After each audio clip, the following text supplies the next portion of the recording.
Okay, sekarang kita live macam biasa kita share-share dulu. Ya. Ha.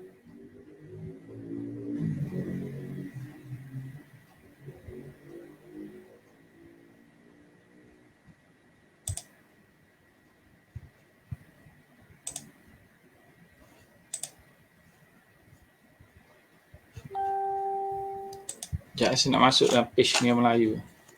Boleh.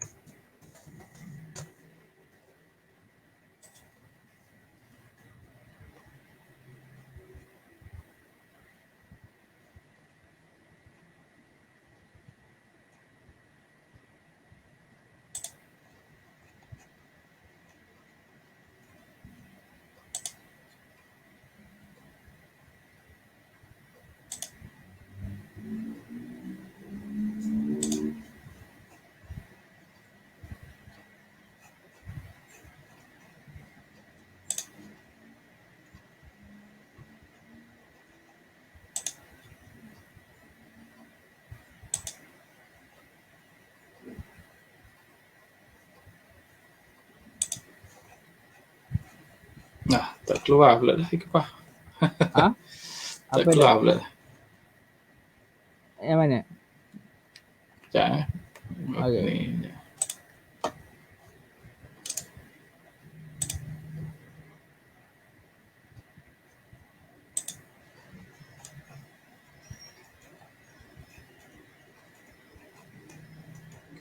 Masuk sikit saya ni bukan pandai sangat. Ini saya belajar sendiri je.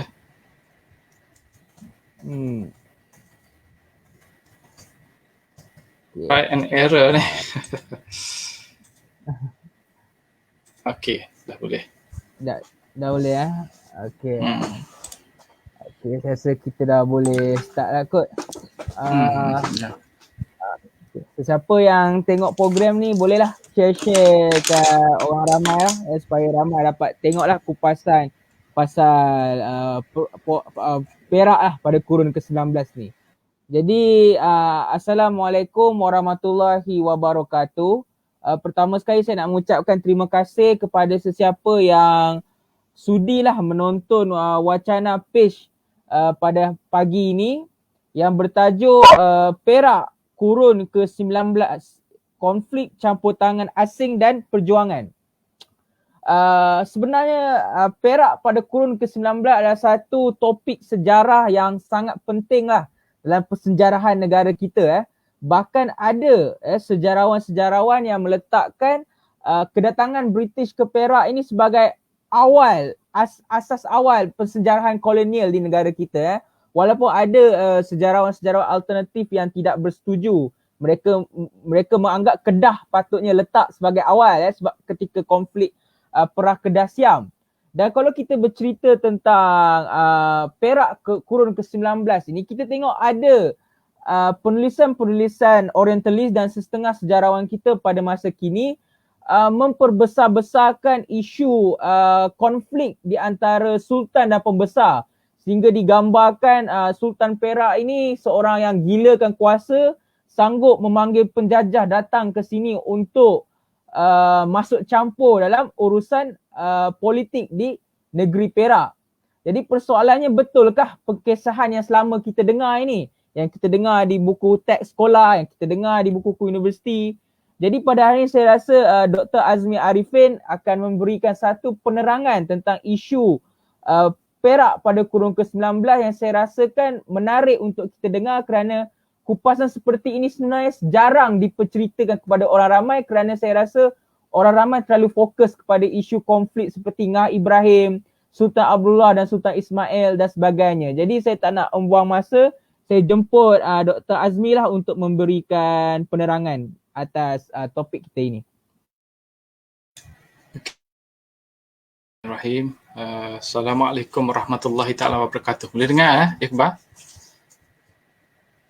Boleh dengar. Ya, okey. Baik, terlebih dahulu saya ingin mengucapkan ribuan terima kasih kepada saudara Iqbal khususnya dan Nia Melayu umumnya kerana telah sudi untuk menaja wacana ini yang bagi saya sangat penting dalam sejarah ini, sangat penting. Kerana apa yang saya nak sentuhkan ini adalah satu isu yang sebenarnya mungkin tidak begitu diketahui sangat oleh masyarakat. Sukar juga bagi saya untuk menembusi minda masyarakat ni yang sudah pun mempunyai pegangan sejarahnya yang sudah ketat, hasil daripada pengajaran sistem pendidikan kita yang menekankan sejarah dalam konteks buku teks sekolah tu. Dan tema kurung ke-19 ini sebenarnya sangat penting, kerana kalau kita dapat memahami tentang kurung ke-19 ini, kita dapat memahami keadaan yang berlaku sebelum dan juga keadaan yang berlaku semasa kurung ke-19 tersebut dan selepasnya. Kerana kurung ke-19 ini adalah satu tempoh di mana British mula campur tangan dan sistem peribumi itu mula tidak stabil, mula bercampur aduk dengan elemen-elemen yang baru, sehingga wujud salah faham dalam konteks ini. Misalnya kita sering membaca dalam pelajar-pelajar ni sering terdedah dengan tulisan yang dikemukakan oleh Galik misalnya. Sistem politik Bumi Putera dalam Melayu Pantai Barat, buku tu agak popular. Pelajar kita kalau nak bincang tentang kurung ke-19 tentang negeri Melayu, dia mesti rujuk buku tersebut. Galik ini seorang sosiologis, dia bukan ahli sejarah. Dan tulisan dia banyak berdasarkan pada sumber-sumber kolonial itu secara langsung. Banyak digunakan tulisan-tulisan pentadbir British untuk mewujudkan satu yang disebut sebagai sejarah negeri-negeri Melayu lah, Pantai Barat khususnya. Tapi kita menggunakan buku tersebut untuk membincangkan tentang negeri Melayu kurung ke-19 secara keseluruhannya. Dan oleh kerana cerita dalam tulisan Galik itu, ceritanya tentang perselisihan, persengketaan, perang, konflik dan sebagainya, perebutan takhta. Maka imej seperti itulah yang menjadi kukuh dalam pemikiran kita, terutama kita sudah belajar di sekolah. Pada zaman saya dahulu di sekolah ni, KBSN, tak silap saya masih ada lagi, menggambarkan negeri-negeri Melayu semasa kedatangan British itu dalam gambaran yang sangat negatif. Khususnya negeri-negeri yang ada British ni. Yang tak ada British tak ketara sangat. Yang ada British. Negeri Perak, Selangor dan Negeri Sembilan. Itu 3 buah negeri sebenarnya pada konteks itu negara yang ada masalah. Kenapa ada masalah dari segi politik yang tidak stabil pada masa itu? Kerana ada British. Kalau tak ada British tak ada masalah. Negeri Kelantan, negeri Kedah ada British juga. Tapi selepas itu British tak ganggu, tak ada masalah. Kurung ke-19, Terengganu tak ada British sangat, Johor tak ada British. Negeri-negeri yang tak ada British ni dia stabil. Negeri yang ada British ni ada masalah. Jadi kita nak tahu apa puncanya. Jadi masalah kita pada hari ini ialah kita sudah didedahkan dengan sejarah ala buku teks ni yang menggambarkan negeri-negeri dalam keadaan yang kacau, berlaku perang saudara, ada perebutan takhta dan sebagainya. Saranan saya ialah bila kita nak mengkaji, nak memahami tentang negeri-negeri ini pada kurung ke-19 tersebut, kita tak boleh kaji dari sudut tanah Melayu. Kita kena kaji sejarah setiap negeri itu satu demi satu secara spesifik dan secara mendalam. Kita tak boleh baca dalam konteks sejarah Malaysia, tak boleh. Kerana dahulu entiti Malaysia tak wujud, tanah Melayu itu tak wujud kurung ke-19 ni, dia hanya wujud dalam bentuk negara-negara kecil. Yang kalau British tak datang ini mungkin dia jadi negara-negara kecil macam dahulu lah. Dia tak ada kaitan pun, kerana bukan tak ada konsep tanah Melayu yang tertentu, tetapi pada zaman Melaka proses tersebut, penyatuan seluruh Semenanjung dan Sumatera di bawah satu kerajaan ini telah tersekat oleh penjajahan. Elemen penjajahan ini membawa banyak kemusnahan dan perpecahan. Tapi bila kita bincang sejarah negeri-negeri Melayu, kita pisahkan daripada elemen penjajahan tersebut, kita pisahkan.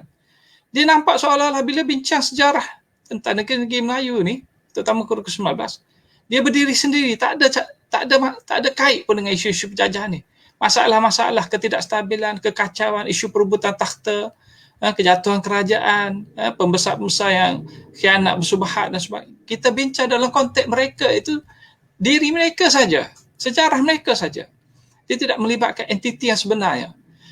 Perlu kita tekankan dalam kepala kita. Bila kita bincang tentang negeri-negeri di bawah zaman penjajahan, kena kaitkan dengan keadaan zaman penjajahan.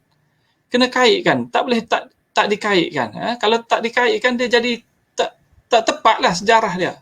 Kerana elemen British ini sangat kuat mainkan peranan, dia mencampuri setiap aspek kehidupan masyarakat daripada sistem politik dan sosioekonomi.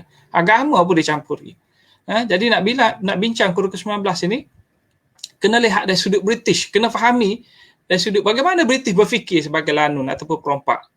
Jangan lihat dari konteks negeri-negeri Melayu tu terpisah dari British. Kita nak memahami mereka, kita pisahkan dan kemudian kita kata kenapa masyarakat dahulu ni banyak khianat dah, suka bergaduh dan sebagainya, tanpa kita memahami bahawa elemen itu muncul masa zaman British.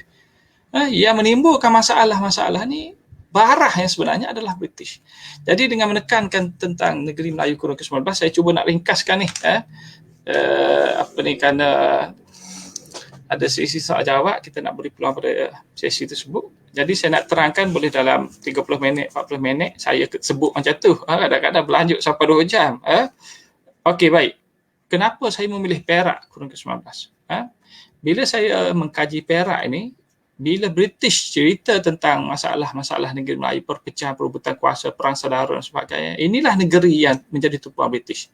Sedar atau tidak sedar, bila anda baca tulisan-tulisan British, bila mereka menceritakan aspek negatif tu, inilah negerinya. Selain daripada negeri seperti Sungai Ujung atau Negeri Sembilan dan juga Kelang, Selangor dan sebagainya.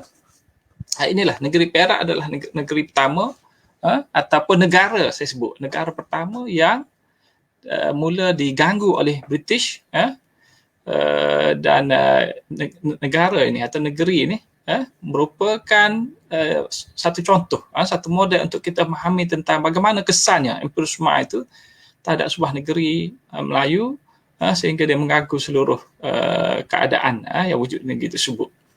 So tema saya ni lebih kepada campur tangan asing. Kalau anda tengok tajuk tu, konflik campur tangan asing dan perjuangan, dia tak betul sangat. Saya dah tegur dah Iqbal kena tengok balik tajuk tersebut, tapi saya kata tak apa, kekalkan. Kerana apa? Kerana kalau kita tulis tajuk macam ni, konflik campur tangan asing dan perjuangan, dia jadi macam yang sejarah buku teks tu lah. Dia seolah-olah bermula dengan konflik, barulah ada campur tangan, kemudian ada perjuangan. Tak, dia kena start dengan campur tangan dahulu, baru betul. Itu saya kata sejarah ni dia kena ada fokus. Kita ni, bila nak kaji, nak baca, nak memahami, kita kena fokus dulu mana sesuatu yang lebih penting. Jadi dalam konteks ini, nombor satunya ialah campur tangan tersebut. Lepas berlaku campur tangan, baru ada konflik. Konflik ni dia tak muncul tanpa campur tangan. Dan anda kena faham sejarah negeri Melayu ni, kalau kaji satu demi satu, termasuk di Perak ini, campur tangan asing ni, sama ada daripada barat atau daripada rantau tempatan itu sendiri, adalah sangat luar biasa. Dia sentiasa berlaku, terutama di Perak. Ada peranan Bugis, ada peranan Siak, ada peranan Aceh. Sentiasa mengganggu Perak ni. Itu tak masuk lagi kuasa barat seperti Belanda dan juga British. Jadi anda tak heranlah kalau Perak ini, kalau dia kacau bilau, dia lemah dan sebagainya, tak heran. Kerana sejarah banyak kali dia dijajah, dia diperangi. Konflik-konflik yang berlaku sejak kurun ke-18 kita kata, kebanyakannya melibatkan campur tangan dari luar. Tak ada campur tangan dari luar, sistem tu boleh berjalan. Sistem di politik di negeri Melayu ni, kalau tak ada campur tangan luar, dia boleh berjalan dengan seimbang, dengan lancar. Dia boleh menghadapi pelbagai cabaran dengan sebaiknya. Tapi bila ada campur tangan luar, terutama kuasa-kuasa yang boleh menentukan jatuh bangun dia, kedudukan dia dan nasib dia, maka Perak itu akan tenggelam dalam keputusan-keputusan yang dibuat oleh kuasa besar tersebut. Dan ini yang berlaku dalam sejarah. Sepanjang kewujudan negara atau negeri Perak itu. Kena kaji betul-betul ni, baru kita boleh faham. Jangan terlalu kita terikut dengan sejarah dalam buku teks ini. Sejarah buku teks ni saya pun tak faham siapa yang tulis masa tu. Tak silap saya mungkin cikgu-cikgu sekolah pada tulis. Nampak sangat mereka tidak mengkaji. Tapi mereka menulis dalam buku teks untuk pengaruhi semua orang. Baik. Campur tangan asing, konflik dan perjuangan. Pandangan umum tentang Perak kurun ke-19 ini, seperti yang saya terangkan tadi lah, dalam bentuk naratif yang dibawa oleh British. Apa yang berlaku di Perak kurun ke-19? Dalam 100 tahun, bila sebut kurun ke-19 itu 100 tahun. Tumpuan kita, kerana kita beri tumpuan pada apa yang British tumpu, maka British tumpu tentang konflik zaman yang dia ada di situ. Dia nampak, dia tulis. Maka apa yang ditulis British itulah jadi sejarah kita tu tentang kurun ke-19. Oleh kerana tumpuan British ialah pada tahun 1860-an sampai 1880-an, banyak dokumen menceritakan tentang tahun tersebut, maka naratif kita adalah naratif sama seperti British fikir dan British tulis. Lain daripada British tak tulis, dia tak jadi sejarah. Walhasil 100 tahun itu, kurun ke-19, 100 tahun itu, konfliknya ada 10 tahun. 20, tak sampai 10, 20 yang saya sebut tu bukan sepanjang 10 tahun, 20 tahun. Dia hanya berlaku setahun, 2 tahun saja. Kadang-kadang beberapa bulan saja. Kemudian dia aman balik. Kemudian ada, dan konflik ini berlaku dalam setiap masyarakat. Setiap zaman dia berlaku. Di Perak ni biasalah, termasuklah di tempat-tempat lain. Ada berlaku konflik. Tapi yang saya nak tekankan di sini ialah bila ada berlakunya campur tangan dari luar, menyebabkan konflik itu tidak boleh ditangani oleh pentadbir tempatan. Baik. Jadi dalam naratif British ini, kita kata Perak Kurun 19 ini dalam keadaan yang merosot. Itu kata British. Anarkis sifat dia. Tak ada undang-undang. Tidak ada undang-undang, tidak ada satu bentuk pemerintahan British sebut. Dalam keadaan yang feudal, berlaku penindasan, kekejaman, rakyat diperhambakan, cukai menindas, pembesar ni berkuasa, boleh lakukan apa sahaja, pembesar menindas sana sini dan sebagainya, memeras rakyat. Itu cerita British. Sistemnya sistem kuku besi despotik. Raja ini boleh melakukan apa tindakan tanpa diadili oleh undang-undang dan sebagainya. Berlaku perebutan takhta, raja-raja berebut untuk berkuasa ni, mereka terpaksa berperang satu sama lain.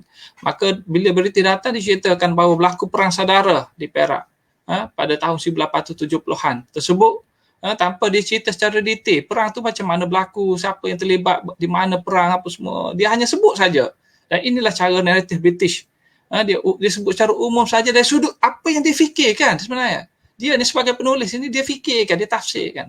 Dan anda, itu saya kata anda kena memahami dalam konteks dia ni sebagai imperialis ini, dia nak tulis macam mana, dia nak puji tak masyarakat yang nak jajah. Bacalah sejarah di Afrika, di Amerika Selatan, apa tulisan British, dia sama kat Afrika dengan Beruk. Tahap tu sekali. Kalau dia kata Melayu ni lembik, feudal, malah, itu perkara yang biasa sebenarnya. Menunjukkan bahawa ada juga darjah kemuliaan tu. Kalau dia sebut Beruk, tak gitu. Tapi dia sebut di Afrika, ape man, manusia buruk. Hottentot ni tarah dia paling buruk sekali dalam struktur yang difikirkan masyarakat di Afrika tu. Okey. Kemudian ada elemen pengkhianatan dan sebagainya. Itu sudut pandangan naratif British yang kita pegang sampai hari ni dalam kalangan masyarakat kita begitu kental sekali. Jadi saya nak betulkan pandangan tersebut. Saya dah tulis artikel, bab buku dan sebagainya, terangkan, nampak tidak memberi kesan kerana masyarakat itu sudah kental sangat. Jadi ambil peluang wacana ni lah. Okey, baik. Jadi dalam konteks ini 3 elemen yang saya tekankan. Satu konflik, satu campur tangan, 2 konflik dan satu lagi ialah perjuangan. Baik, dari segi campur tangan asing ini, kita kena kembali pada zaman lebih awal. Doktor. Ya? Doktor rasa nak kena tunjuk ke yang warna biru, apa? Yang slide biru tu? Okey, saya tunjuk sikit. Tak kait sangat, tak apa untuk dilihat dan dikongsi ya. Okey. Boleh nampak? Okey, Iqbal tolong tekan Iqbal. Okey. Baik, jadi dalam konteks campur tangan ni, pada kurun ke-18 lagi kita lihat British sudah pun mula terlibat di negeri-negeri Melayu, di negeri Semenanjung ni, dengan mula menguasai negeri-negeri Selat.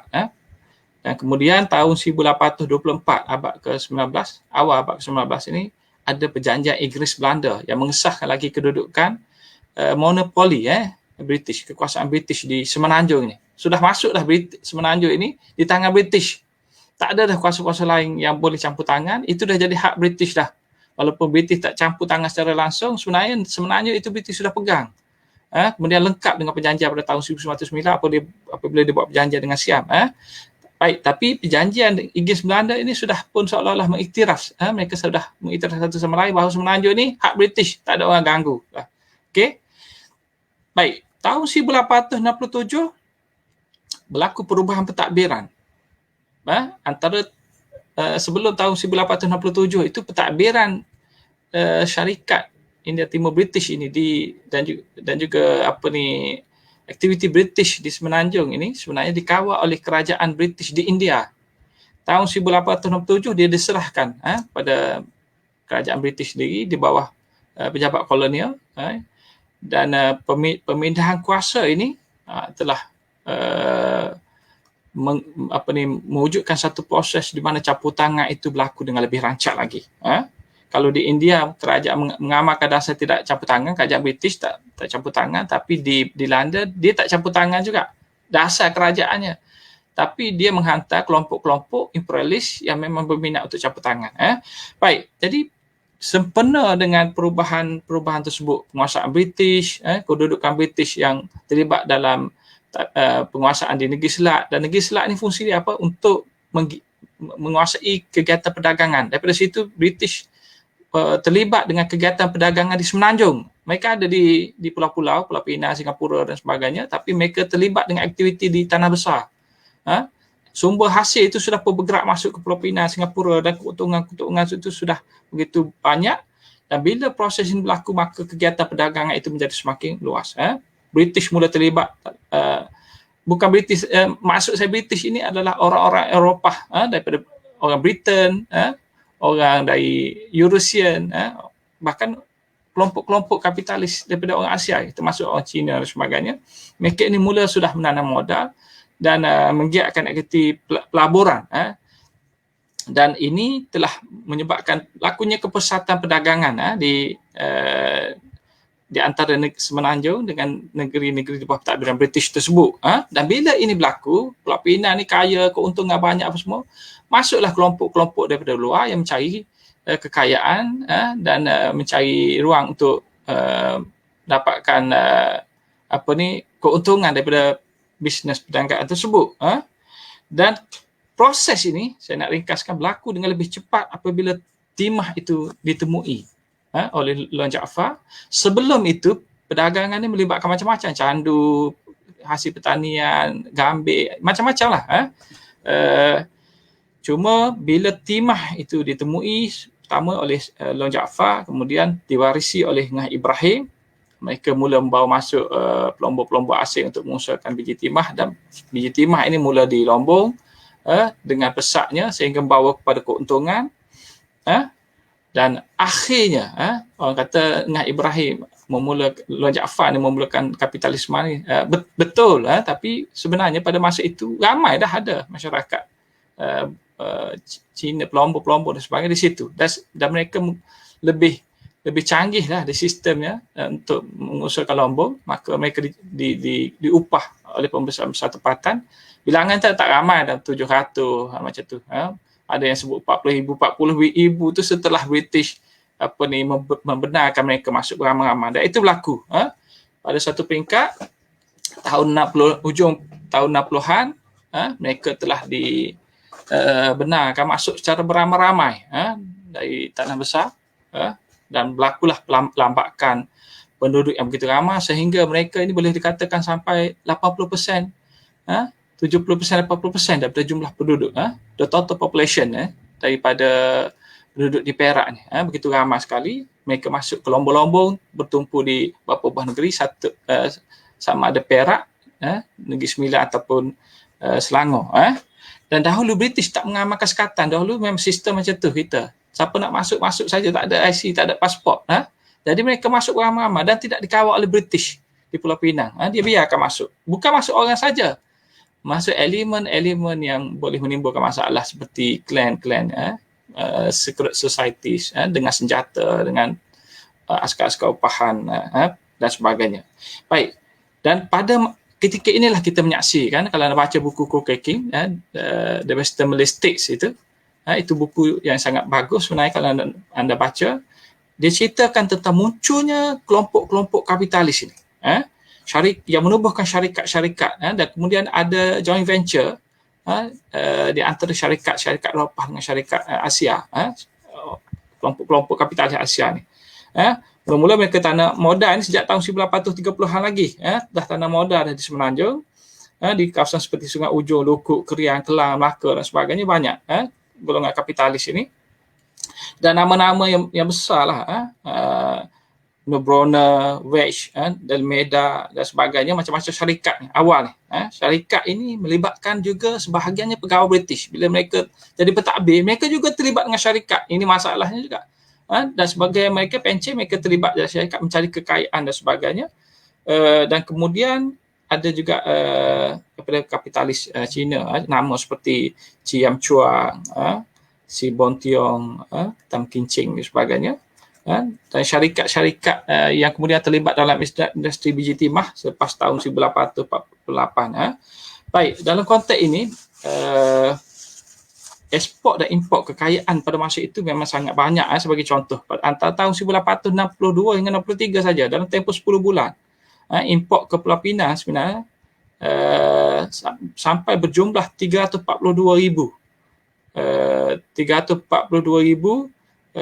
pound pada masa itu, dan jumlah timah yang diperdagangkan dihantar ke Penang dan kemudian diekspor ke Sumatera, jumlahnya 258,000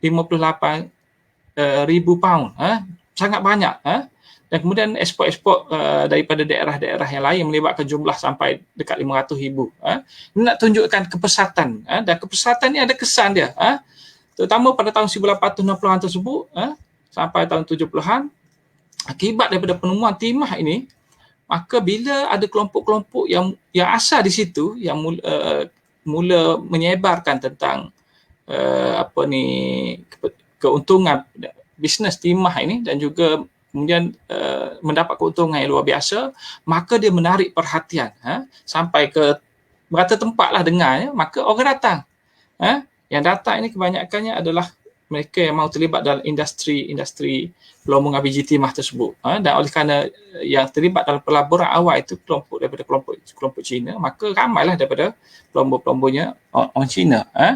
Jadi mereka datang, dan kebanyakan mereka daripada selatan Cina, dan mereka ini masuk dalam konteks mereka pada masa itu juga ada masalah di sana.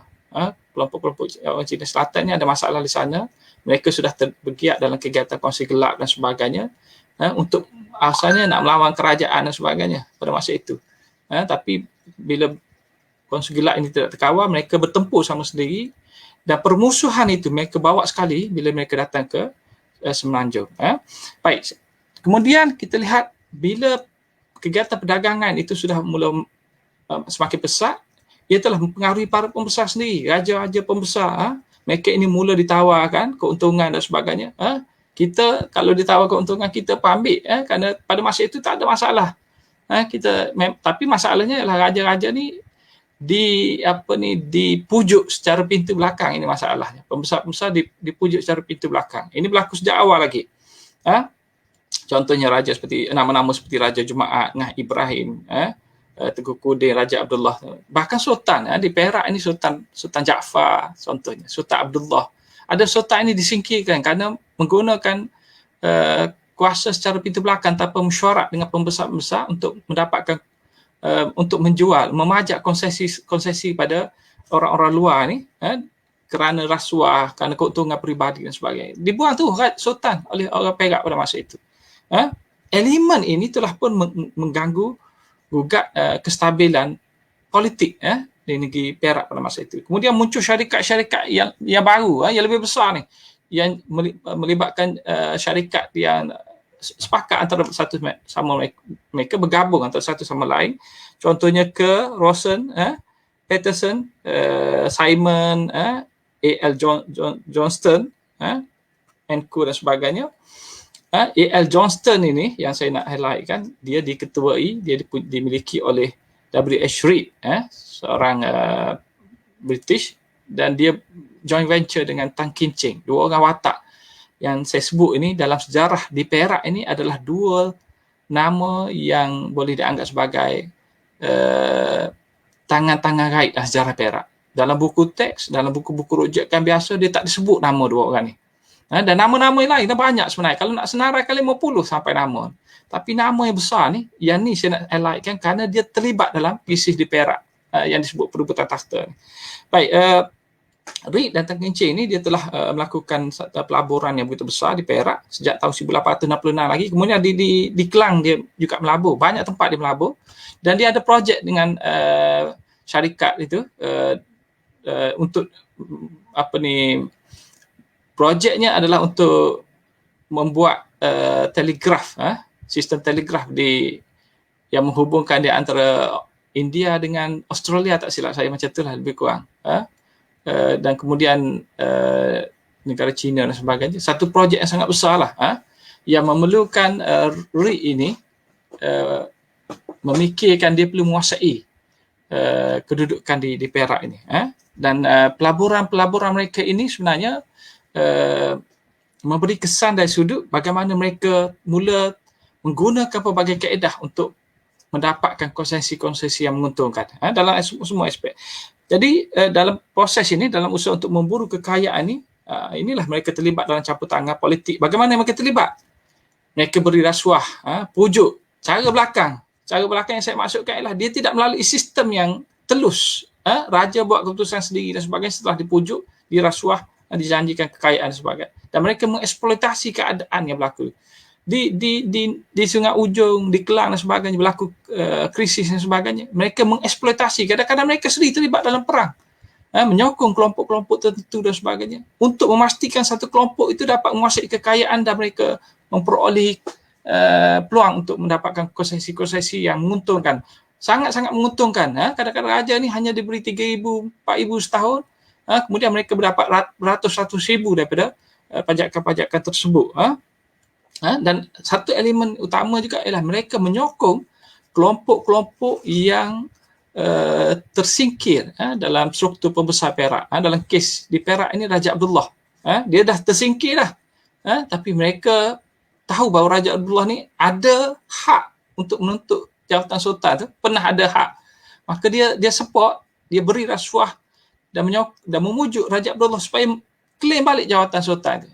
Setahun selepas Raja Abdullah disingkirkan, tak lagi jadi sultan, tak jadi lagi khabar istana, tak jadi orang penting lagi, jatuh miskin, tinggal di tepi sungai dalam rakit saja, tak cukup duit kerana dia hidup mewah. Maka mereka datang kepada Raja Abdullah ni. Elemen kerana tujuannya adalah untuk mendapat keuntungan ekonomi, lalu mereka terlibat dalam proses campur tangan politik tersebut. Okey. Baik, selain pada itu adalah British sendirilah. British ini masalahnya ialah kadang-kadang dia buat keputusan ni dia dipengaruhi oleh apa disebut sebagai man on the spot. Orang yang ada di situ yang buat keputusan ikut suka dia, bukan mengikut kehendak kerajaan British. Kerajaan British dasarnya tak campur tangan, betul. Tapi oleh kerana masalah komunikasi jauh dan sebagainya, dan juga kadang-kadang mereka ini memang dah diketahui sebagai imperialis, dihantar ke sini, maka mereka membuat keputusan-keputusan sendiri. Contohnya Andrew Clark dan juga Jervois. Dia dihantar je, mereka dah tahu dah, ada pengalaman dah orang ni, ada masalah, memang imperialis betul. Kenapa dia dihantar oleh kerajaan British yang tidak mahu campur tangan, tapi hantar kelompok macam ni, dan hantar saja tu campur tangan. Okey, baik. Kemudian daripada campur tangan tersebutlah berlakunya konflik yang beri kesan pada negeri-negeri Melayu. Apa yang menyebabkan berlaku konflik? Berlakunya gangguan terhadap sistem. Saya nak jelaskan. Dahulu memang ada konflik-konflik berlaku di negeri Melayu. Tak boleh nafikan. Dan anda kadang-kadang besarkan, tengoklah ada berlakunya perebutan kuasa dan sebagainya. Memang ada. Tapi anda lupa bahawa dahulu ada perebutan dalam setahun, kemudian settle. Sistem itu mampu untuk mengawal cabaran-cabaran yang wujud dan dia boleh mengimbangi krisis. Berlaku setahun, 2 tahun yang kita sebut sebagai perang saudara atau pertelingkahan. Perang saudara yang kita sebut ni bukan bentuk perang yang besar. Dia hanya melibatkan 1-2 kelompok, geng saja. Geng tu ada 20 orang, ni 30 orang. Berebut. Kadang-kadang tak berperang apa. Mereka hanya berebut, berkelahi, ada seorang dua terbunuh. Tapi bukan perang. Bukan perang saudara. Yang kata perang saudara ni British, anda pun kata perang juga. Padahal bukan perang. Okey, baik. Jadi, pada masa dahulu, berlaku konflik, mereka boleh settle. Kerana ada sistem, ada caranya, iaitu majlis orang besar ni, disebut oleh Andaya, jumlah dia 300 orang. Dia buat keputusan, kalau dia menyokong sesiapa jadi pemerintah dan sebagainya, yang satu pihak lagi dia akan hilang kuasa, dia tidak ada pengaruh, orang tidak akan dengar lagi kata dia tidak ada hak lah. Dia hilang kedudukan. Dia akibat daripada keputusan majlis orang besar tersebut. Itu sistemnya.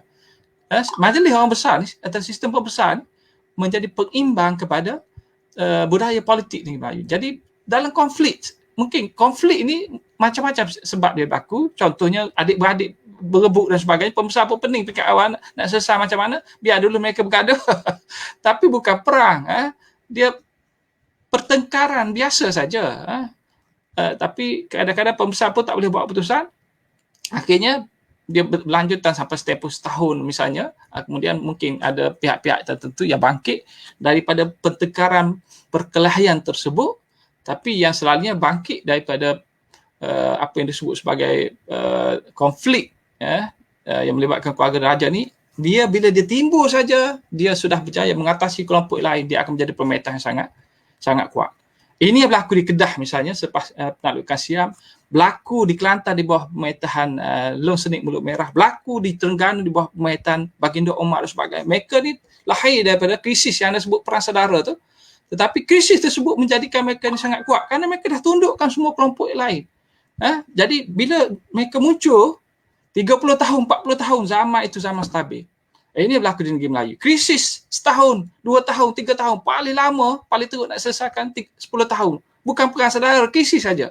Tapi hasilnya adalah kestabilan. Itu saya kata Perak koloni ke-19 100 tahun yang berlaku konflik 4-5 tahun gitu saja. Dia tidak berlaku secara besar sangat pun. Jadi kena faham dalam konteks itu. Baik. Yang kedua adalah gangguan kestabilan tadilah. Pembesar konflik yang berlaku ini bila berlakunya campur tangan daripada kelompok-kelompok British, kapitalis dan sebagainya yang berkepentingan ni, maka dia membesarkan konflik ini yang menyebabkan sistem peribumi itu tidak dapat mengatasi, tidak boleh mengimbangi lagi. Bila saya bagi contohnya, Raja Abdullah ni, dia tidak ada pengaruh pun. Anda kata ini Raja Sultan, dia bukan Sultan, nama je Raja, macam Raja Emma je nama dia. Memang keturunan, saya nak kecilkan sikit, kerana anda nampak besar sangat. Dia tak ada apa-apa pun dalam struktur kerajaan Perak pada masa itu. Peranan dia sudah pun tenggelam, pengaruh dia sudah hilang. Bila dia tidak pilih sebagai sultan, dia disingkirkan masa itu. Tapi bila dia disokong oleh kelompok kapitalis ini, dan kapitalis ini dia cerdik, dia sokong Raja Abdullah. Dia bukan sokong-sokong biasa, dia bawa terus Raja Abdullah pada British.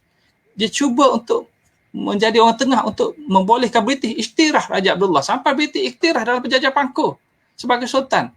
Boleh tak Raja Abdullah kita kata sebagai sultan? Saya tak sebut Sultan Abdullah. Janggallah bagi mulut saya nak sebut. Dia raja saja. Dia tak ada iktiraf. Orang Melayu tak iktiraf. Negeri Perak tak iktiraf dia sebagai sultan. Andalah yang iktiraf dia sebagai sultan. Sebut dia sebagai raja. Tak ingat bahawa ada sultan dah di Perak dan rakyat Perak tak menerima. Sebab itu ada masalah bila Andrew Clark melantik Raja Abdullah sebagai sultan. Tak ada orang terima. Nak laksana cukai tak boleh. Walaupun ada cop tak boleh. Kemudian Raja Ismail pun tak mau tunduk, tak mau turun takhta. Dia tegas, dia tak mau tunduk pada British. Berpura-pura nampak okey saja, setuju, tapi dia tak ikut. Menyebabkan tergantung campur tangan British pada masa itu. British marah, itu yang menyebabkan British mula menekan tu. Sehingga menimbulkan kemarahan Raja Abdullah itu sendiri. Ugut sampai nak buang Raja Abdullah dan sebagainya. Baik. Jadi dalam konteks ini, kita boleh lihat dalam konteks negeri Perak ini, ada elemen-elemen kapitalisme ini mula masuk. Saya ceritakan contohnya. Nama seperti W.T. Lewis. Lewis ini, dia masuk melalui cara pintu belakang dengan bersepakat dengan Sultan Jaafar. Sultan Jaafar ni bapa pada Raja Abdullah. Ini yang menimbulkan krisis sebenarnya. Bila Sultan Jaafar tidak melalui pembesar mendapatkan konsesi memajakkan daerah-daerah kerian, dia wajarkan kaya daerah tersebut dengan hutan, dengan segala hasil dan sebagainya, berapa ribu saja. Dan kemudian Lewis ini dia pajak pula pada orang lain, orang Cina yang membayar dengan dia dapat keuntungan atas angin sangat banyak, beratus ribu. Sedangkan Sultan dapat 3-4 ribu saja setahun. Dan Lewis tak ada rugi apa-apa. Dia boleh gunakan orang dan sebagainya, dia boleh gunakan segala jenis hasil hutan dan sebagainya. Padi yang sangat banyak hasil dia. Maka ini tidak disetujui oleh pembesar kerana sebenarnya sepatutnya raja ni bila dia nak meluluskan satu pajak, dia mesti melalui pembesar. Sistem dahulu, bahkan zaman awal dahulu sebenarnya, raja ni bukanlah berkuasa sangat pun. Dia hanya membuat keputusan mengikut suara majoriti dalam majlis besar. Jadi dia tidak melalui suara majoriti tersebut, maka tak diperkenankan. Akhirnya pembesar buang dia. Pembesar mengugut untuk buang. Tak silap saya, ugut untuk buang, tapi sebelum tak ada dah Raja Sultan yang dibuang, yang Sultan Jaafar ni dia tak jadi nak nak teruskan dibatalkan apa ni pajakan tersebut dengan ugutan pembesar. Kemudian ada seorang lagi individu bernama Edward Bacon. Edward Bacon ni Eurasian. Dia masuk cara belakang juga, dia memujuk Raja Abdullah. Raja Abdullah ni baru raja muda pada masa itu, bukan jadi sultan. Raja Abdullah ni, kalau anda faham apa yang saya terangkan, perangai dia memang dia seorang yang agak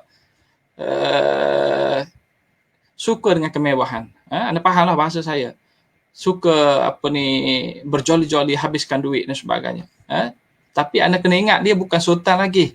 Dia adalah anak raja. Anak raja ni memang biasa macam tu. Bukan anak raja saja. Anak orang biasa pun kalau kata jadi kaya dan sebagainya pun jadi macam tu. Ada nilai masyarakat yang tidaklah begitu bagus sangat pada masa itu. Baik, jadi dalam konteks ini, Raja Abdullah telah memberi pajakan kepada Bacon masa jadi raja muda tanpa diperkenankan oleh Sultan pula. Sultan Ali pada masa itu. Jadi yang dipajak oleh Raja Abdullah kepada Bacon ini ialah kawasan-kawasan Krian dan Larut yang di bawah Ngah Ibrahim. Ini yang menimbulkan konfliknya. Bukan perebutan takhta pun sebenarnya. Kerana Ngah Ibrahim dengan Raja Abdullah ni, anda kena ingat dia adik-beradik tiri. Sultan Jaafar ambil Long Jaafar meninggal, anak dia Ngah Ibrahim ni diambil oleh Sultan Perak, itu Sultan Jaafar pada masa itu, sebagai anak angkat. Jadi dia adik-beradik dengan Raja Abdullah. Dan Raja Abdullah sejak itu selalu minta duit daripada Ngah Ibrahim. Selalu Ngah Ibrahim beri. Sampailah Sultan Jaafar meninggal, barulah Ngah Ibrahim stop dah. Tak tahan dengan Raja Abdullah ni. Lepas tu timbullah isu Raja Abdullah beri pajakan tersebut tanpa perkenan daripada Ngah Ibrahim. Apa respon Ngah Ibrahim? Dia tak berani nak lawan pun. Dia pergi mengadu pada Sultan Ali pada masa itu. Sultan Ali bertindak membatalkan konsesi tersebut, mengibatkan kerugian yang sangat banyak lah, kerana Bacon sudah memberi duit dan sebagainya kepada Raja Abdullah. Dan Raja Abdullah apabila disekat oleh Sultan Ali pajakan tersebut, dia sangat marah lah, yang berdendam. Menjelaskan kenapa akhirnya bila Sultan Ali ni sakit gering dan sampai meninggal, dia tak pergi ke istana di Sayong untuk melawat Sultan Ali dan kemudian ditabarkan sebagai sultan di istana, kerana dia perlu menghadap mayat Sultan. Begitu marah sekali dia pada Sultan Ali. Sampai mati pun dia tak pergi. Bila orang jemput mari, kalau dalam sistem Perak pada masa itu, sultan yang sudah mangkat ini, dia kena pemakaman dia disekalikan dengan pentabelan sultan baru. Tantik sultan baru. Bila Raja Abdullah tak pergi, pembesar tunggu 30 hari. Kemudian kita kata apa ni dalam cerita yang dibawa oleh British, Raja Abdullah ni takut nak datang dan sebagainya. Pembesar Ngah Ibrahim ni tak mahu pilih Raja Abdullah, mahu pilih Raja Ismail, kerana Ngah Ibrahim ada komplot nak lantik diri dia lantik orang tua Sultan Ismail sebagai sultan dan menyingkirkan Raja Abdullah. Walaupun hakikat sebenarnya tak ada peranan Ngah Ibrahim di sini sebenarnya. Kerana pembesar bermesyuarat, 300 orang tu bermesyuarat dan membuat keputusan untuk melantik orang lain, bukan melantik Raja Ismail pun, untuk melantik Raja Osman, anak pada Raja Sultan Ali, mengganti ke tempat dia. Tapi akhirnya Sultan Ali, Raja Osman tak mahu, dia cadangkan nama Raja Ismail. Itu yang naik Raja Ismail. Tak ada apa peranan dengan Ibrahim di sini. Tapi berlaku krisis antara Raja Abdullah dengan Ibrahim, dan krisis antara Raja Abdullah dengan Sultan Ali kerana masalah konsesi pajakan yang disebabkan oleh campur tangan asing ni.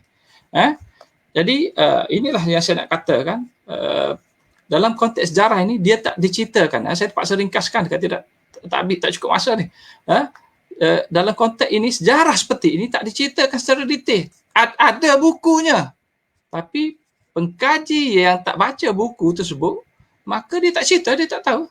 Kokeking dia tahu banyak, sebab tu dia nampak menonjol sikit. Tapi sejarah lain yang tulis buku teks ni, memang dia tak ada langsung elemen-elemen macam ni. Dan dia ambil daripada British saja. Jadi sejarah itu tidak betul lah. Baik. Jadi bila berlakunya campur tangan ini yang menimbulkan konfliknya. Bila orang seperti Raja Abdullah ini melakukan tindakan-tindakan sehingga dia tersingkir, saya ringkaskan, daripada jawatan sultan. Dia tak pergi ke majlis pentabalan. Orang dah tunggu sampai 30 hari lebih sebulan. Mayat ada di sini, di istana, tak tanam kerana tunggu Raja Abdullah. Menggambarkan bahawa pembesar ni memang mahu pilih Raja Abdullah. Mereka tak suka dengan sikap dia, mereka marah kerana sikap Raja Abdullah. Banyak sebab, banyak. Saya tak sempat nak ceritakan. Antaranya dia biarkan isteri dia dilarikan oleh anak Raja dia Selangor, Raja Omar, dia biarkan. Dia tak melawan. Itu pun besar cukup marah kes dia. Tak disebut dalam buku teks. Kerana buku teks ni saya ingat nak menjaga nama kerabat-kerabat. Saya cerita saja kerana itu mengikut fakta sejarah. Walaupun dia keturunan raja dan sebagainya, kena ceritalah. Tak boleh sembunyi. Baik. Jadi dalam konteks ini sebenarnya dia telah disingkirkan, tetapi tak ada perebutan takhta pun yang berlaku. Dia tak pergi, ditabarkan masa tu tak pergi. Dan bila dilantik Raja Ismail sebagai sultan, apa yang berlaku? Dia tak cabar pun Raja Ismail. Dia tak menentang, dia tak menuntut bertakhtanya. Bahkan dia tulis surat ucap tahniah pada Raja Ismail sebagai sultan. British pun tulis surat hantar. Mana perebutan takhta? Mana perang saudara yang berlaku? Tak ada. Itu yang saya kata heran sangat ni. Apa sebenarnya sudah berlaku dalam sejarah ni? Benda yang sangat besar, sangat jelas pun. Ditulis oleh British sendiri pun. Tapi kita abaikan dan kita ambil benda-benda yang negatif tu. Sehingga menyebabkan sejarah itu mengelirukan. Baik, jadi konflik ini juga ditimbulkan oleh sikap British. Saya kata British sudah berubah. Bila dipendekkan cerita, bila mereka menghantar Andrew Clark. Andrew Clark ini seorang yang memang ada konspirasi sebenarnya. Antara yang ada di Kapitalis, yang ada di negeri-negeri Selat ni, Takeshi Reed dan sebagainya, dengan kabel dia di pejabat kolonial. Antaranya yang bernama Seymour Clark. Seymour Clark ni ada kabel dengan Reed ni, dengan Takeshi dan sebagainya. Dialah yang memujuk siapa nama Kimberley, Lord Kimberley, pejabat setiausaha tanah jajahan, untuk buat keputusan menghantar Andrew Clark ni. Kononnya nak menghantar orang yang lebih tegas daripada Harry Ott sebelum itu, yang mengiktiraf Raja Sultan Ismail, saya kata tadi, dengan Ibrahim. Harry Ott ni tak popular di negeri Selat. Dia digantikan oleh Andrew Clark yang lebih orang mengharapkan campur tangan. Itu saja prosesnya. Proses penghantaran Andrew Clark ni khas untuk campur tangan di negeri Melayu pada masa itu. Kerana ada tuntutan daripada kelompok kapitalis dan juga pentadbir di negeri-negeri Selat ni. Kelompok di negeri-negeri Selat ni semuanya terdiri daripada kelompok kapitalis yang memang mahu penjajahan secara langsung. Mereka mahu dijajah saja negeri-negeri ni supaya senang nak berdagang dan sebagainya. Jadi melalui komplot tersebut, yang ada kepentingan, Seymour Clark ni ada kepentingan dengan syarikat-syarikat juga di London dan sebagainya. Maka dihantarlah Andrew Clark. Bila dihantar Andrew Clark sampai saja terus membuat keputusan untuk melantik Raja Abdullah sebagai sultan. Kenapa? Dah diceritakan oleh Takeshi dan juga Reed ni bahawa Raja Abdullah ni lah raja yang berhak. Inilah timbul versinya. Inilah raja yang berhak, raja yang paling sesuai sebenarnya, tapi pembesar jatuhkan dia, buang dia.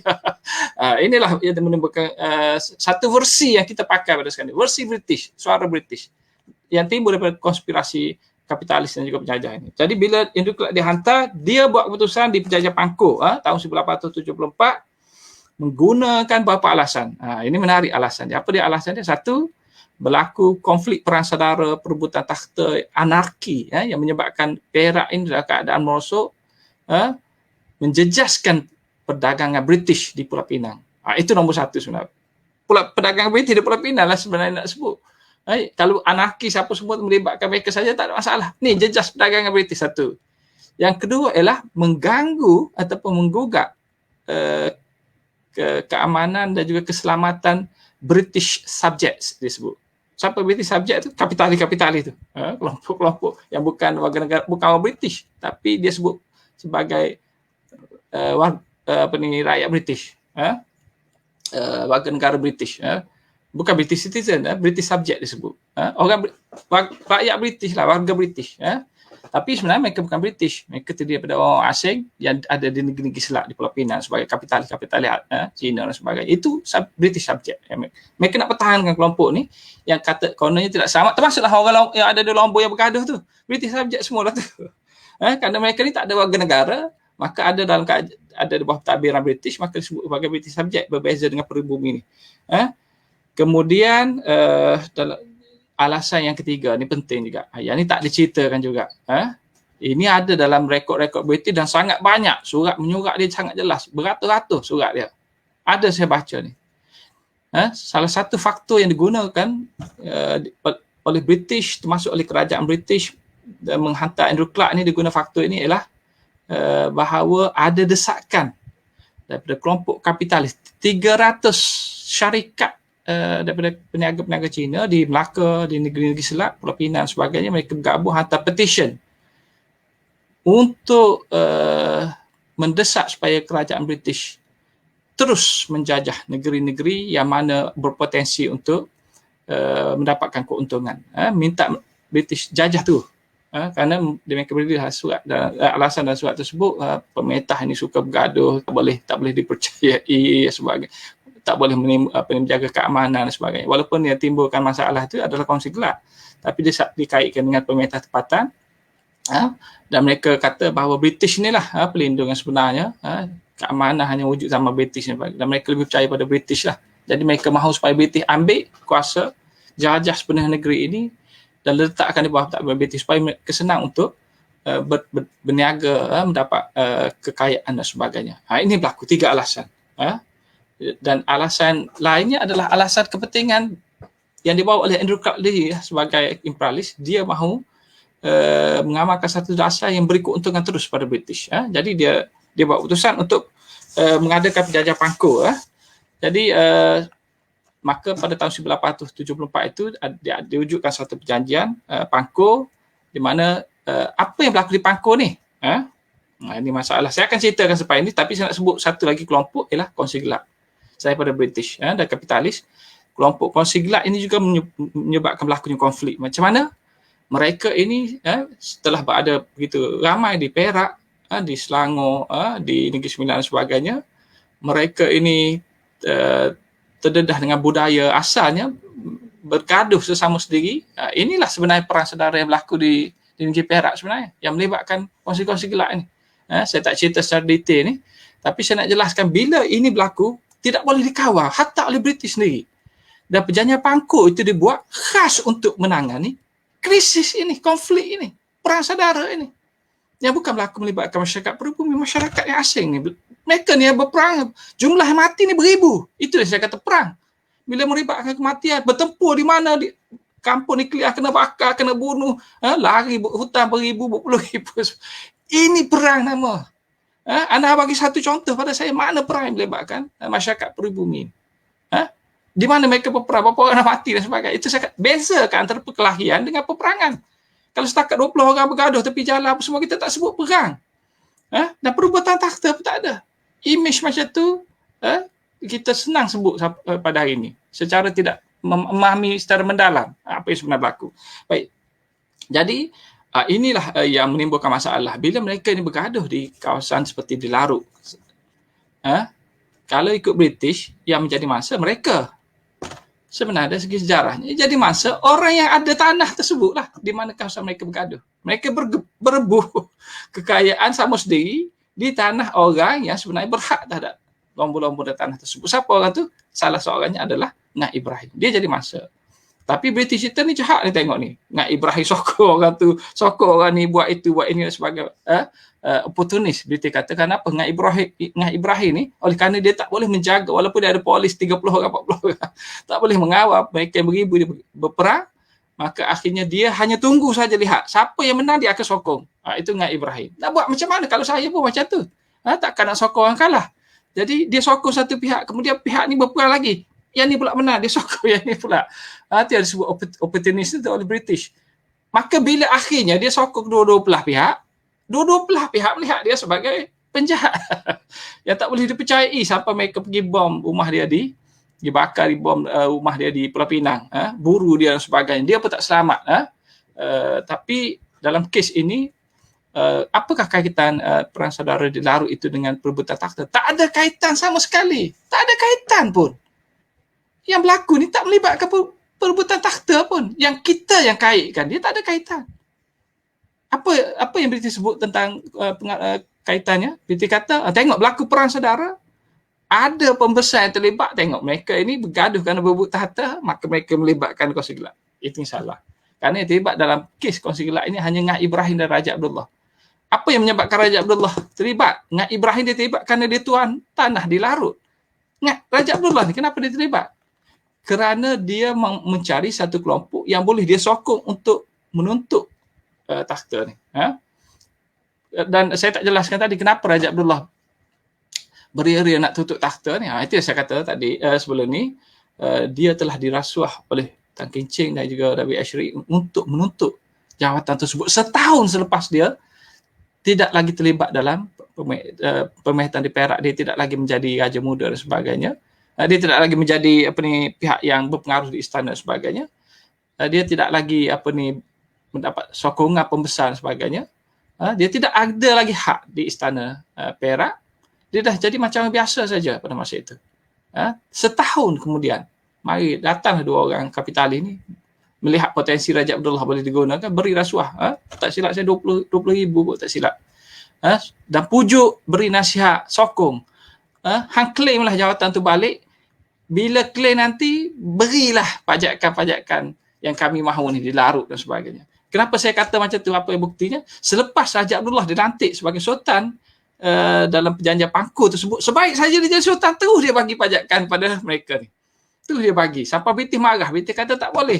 Sekarang ni hak British dah untuk pajakan-pajakan. Kena melalui British. Kena melalui residen dah. Kerana Perak ni di bawah kuasa British. Yang kita tak kata tak dijajah, tak jajah. Bawah kuasa British. Raja tak ada hak dah. Semuanya bawah British. Baik. Akhirnya, ini saya kata, selepas perjanjian Pangku, apa yang berlaku?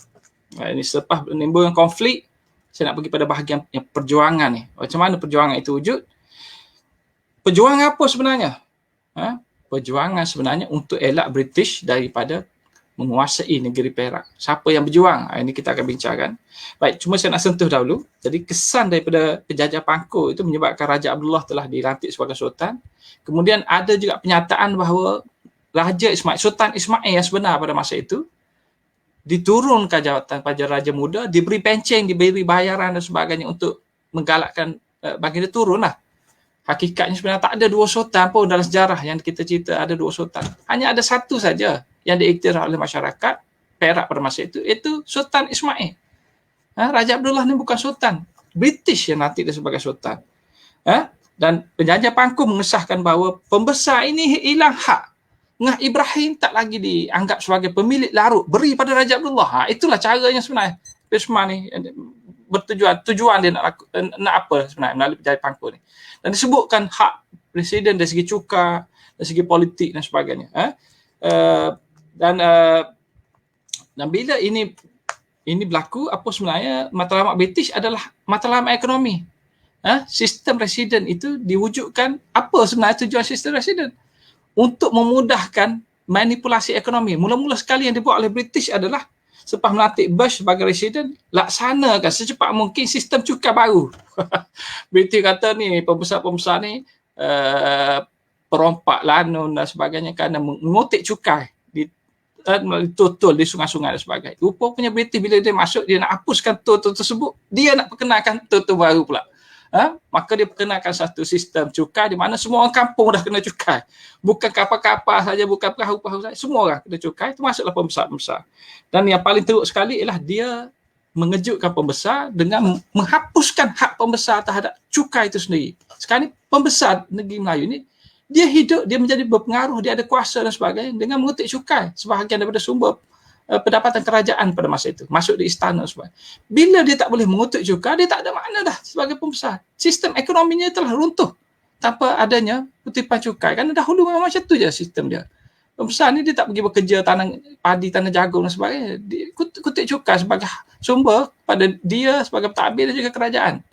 Tapi cara British ialah dia paksa dah ugut. Bila dia kata tak boleh dah pungut cukai, hanya kerajaan British saja di bawah arahan dan kena residen British saja. Bila ada seorang pembesar, ngah juga, dia mengutik cukai, apa British buat ialah British pergi bakar rumah dia. British bertindak, pergi bakar tu rumah dia dan siap keluarkan satu ugutan. Mana-mana pembesar pada masa itu, kalau mengutik cukai yang menjadi hak British, rumah mereka juga akan dibakar seperti rumah seorang pembesar ni. Inilah yang menyebabkan timbulnya kemarahan pembesar pada Bush itu, yang menyebabkan Maharaja Lala mengupah orang untuk pergi bunuh Bush. Dia tak kait dengan apa yang dikatakan sebagai komplot orang Melayu nak bangkit lawan British, adanya elemen nasionalisme Melayu lawan British. Dalam kes di Perak ni dia tak sama seperti di tempat lain yang lebih spesifik, contohnya di Kelantan sebagainya. Di Kelantan ada perancangan lawan British. dikaitkan dengan Perang Dunia Pertama, sokongan pada Turki, kemudian kebangkitan di Singapura dan sebagainya, macam-macam di Kelantan, di Terengganu dan sebagainya. Tapi dalam kes di Perak ni tak ada satu perlawanan yang jelas. Inilah saya nak tekankan. Bagaimana British ini, dia nak mencipta satu sejarah versi dia nak menggambarkan bahawa berlaku penentangan orang Melayu besar-besaran terhadap British. Ada berlaku komplot kebangkitan nak lawan British, melibatkan Raja Abdullah dan sebagainya. Anda kena baca surat Raja Abdullah selepas dia disingkirkan ke Pulau Seychelles. Dia jelaskan dia tak terlibat pada dalam komplot ni. Dia bukan menentang British pun. Dia minta maaf dan sebagainya dengan British. Macam tu sekali Raja Abdullah setelah dia hukum dan dia minta untuk dikembalikan ke Semenanjung ni lah. Raja Abdullah dalam tuntutan tersebut diceritakan apa yang berlaku. Boleh sama ada boleh percaya atau tidak, itu pulang kerana ini daripada sudut pandang Raja Abdullah yang kita kena kritikal juga. Tapi nak menjelaskan di sini bahawa Raja Abdullah dia tak terlibat pun dalam komplot menentang British pada masa itu. Sultan Ismail pun apa semua. Mereka mungkin ada berjumpa dan sebagainya, bincang tentang masalah-masalah campur tangan British dan sebagainya. Dan Raja Abdullah ada juga bagi nasihat pada Sultan Ismail masa dia diugut oleh Bush, kemudian oleh Jervois untuk disingkirkan kerana dia tidak bertindak cepat untuk mendapatkan kuasa sebenar sebagai sultan, misalnya mendapatkan regalia, alat-alat pembesar, alat-alat raja ni, alat-alat kebesaran raja atau istana yang dia tak dapat masih dipegang oleh Sultan Ismail. Jadi orang Melayu ni kalau tengok alat kebesaran tu tak dipegang oleh Raja Abdullah, dia tidak perfect lagi. Raja Abdullah ni bukan sultan lagi. Masih sultan itu adalah secara de facto disebut bahawa Sultan Ismail inilah sultan bagi orang Perak pada masa itu. Jadi apabila itu berlaku menyebabkan Raja Abdullah ni diherdik, dimarah oleh Bush dan sebagainya, dan kemudian diugut. Kalau dia tak bertindak lebih awal lagi, maka dia akan ditukarkan dengan Raja Yusof sebagai sultan baru. Ada buat surat, dia buat 2 surat untuk ni. Jadi bila ini berlaku, Raja Abdullah pun beri nasihat pada Sultan Ismail, jangan serah alat kebesaran tersebut. Kalau serah, dia akan jadi macam kes saya ni. Saya tidak lagi berkuasa, sebenarnya yang berkuasa adalah British. Jadi hilang semua kuasa, jangan serah. Itu nasihat Raja Abdullah pada Sultan Ismail dan menyebabkan Sultan Ismail tidak serah. Tapi yang lebih besar dilakukan Raja Abdullah tidak jelas. Jadi dalam konteks ini saya nak jelaskan, saya nak tutup dah ni. Sebenarnya kes yang disebut Perang Perak ni, dia bukanlah satu perang, dia tidak ada satu perang, dia tidak ada satu perlawanan besar. Apa yang berlaku adalah pada peringkat awalnya, Ngah Ibrahim menggunakan saluran undang-undang untuk mencabar kesahihan sistem residen dan campur tangan British ini di London. Hantar peguam, bayar peguam sampai ke London, cabar sistem British itu di London sendiri. Itu cara yang dibuat oleh Ngah Ibrahim. Dia bukan menggunakan kekerasan pun. Dan Ngah Ibrahim ni kita dikaburi dalam sejarah. Dia bukan seorang yang keras macam saya tengah berkerah dengan anda. Dia seorang yang lembut saja, cakap pun lembut-lembut. Bila masa dia perjanjian Pangku, jumpa Raja Abdullah, dia tunduk. Raja Abdullah duduk atas kursi, dia duduk kat bawah. Tunduk saja, tak angkat muka. Dia seorang yang agak halus, lembut. Itu peribadi dia, perangai dia. Dia suka mengalah dengan orang dan sebagainya. Pergi perjanjian Pangku, orang paksa macam-macam, dia anggap saja. Lepas pada perjanjian Pangku, baru dia kata, saya tak setuju sebenarnya. Tapi saya dipaksa. Memang dipaksa pun, diseret oleh Sultan dan askar-askarnya daripada tempat dia, kediaman dia, bawa ke Pulau Pangku, naik atas kapal Pluto, penuh dengan tentera yang bersenjata pada masa itu. Dalam keadaan yang memang diugut untuk setuju dan beberapa masalah lain lah. Jadi itu keadaannya yang menunjukkan bahawa apa yang berlaku di Perak sebenarnya adalah satu proses kolonialisme yang lengkap, disokong oleh pelbagai aspek dan juga kemudian diwujudkan satu versi baru pula, iaitu dengan menerima satu versi bahawa Raja Abdullah ini dia disingkirkan, dia lebih berhak, dia tidak boleh jadi sultan kerana konspirasi Ngah Ibrahim untuk jadi sultan, kerana berlaku perebutan takhta. Ini versi British dan versi Raja Abdullah dalam proses untuk mendapatkan hak ataupun untuk mendapat kuasa sebagai sultan pada masa itu demi kepentingan kapitalisme dan proses imperialisme itu sendiri. Jadi dalam konteks Perang Perak ni dia tak berlaku. Tapi saya nak cerita sikit lagi, 1 minit 2 lagi, di mana sebenarnya tujuan British menyebut Perang Perak ini sebenarnya kerana British mahu besarkan apa yang sedang berlaku di Perak pada masa itu, seolah-olah berlaku penentangan besar-besaran. Dan dengan cara itu maka British boleh bertindak untuk menghapuskan semua kelompok yang menentang dia.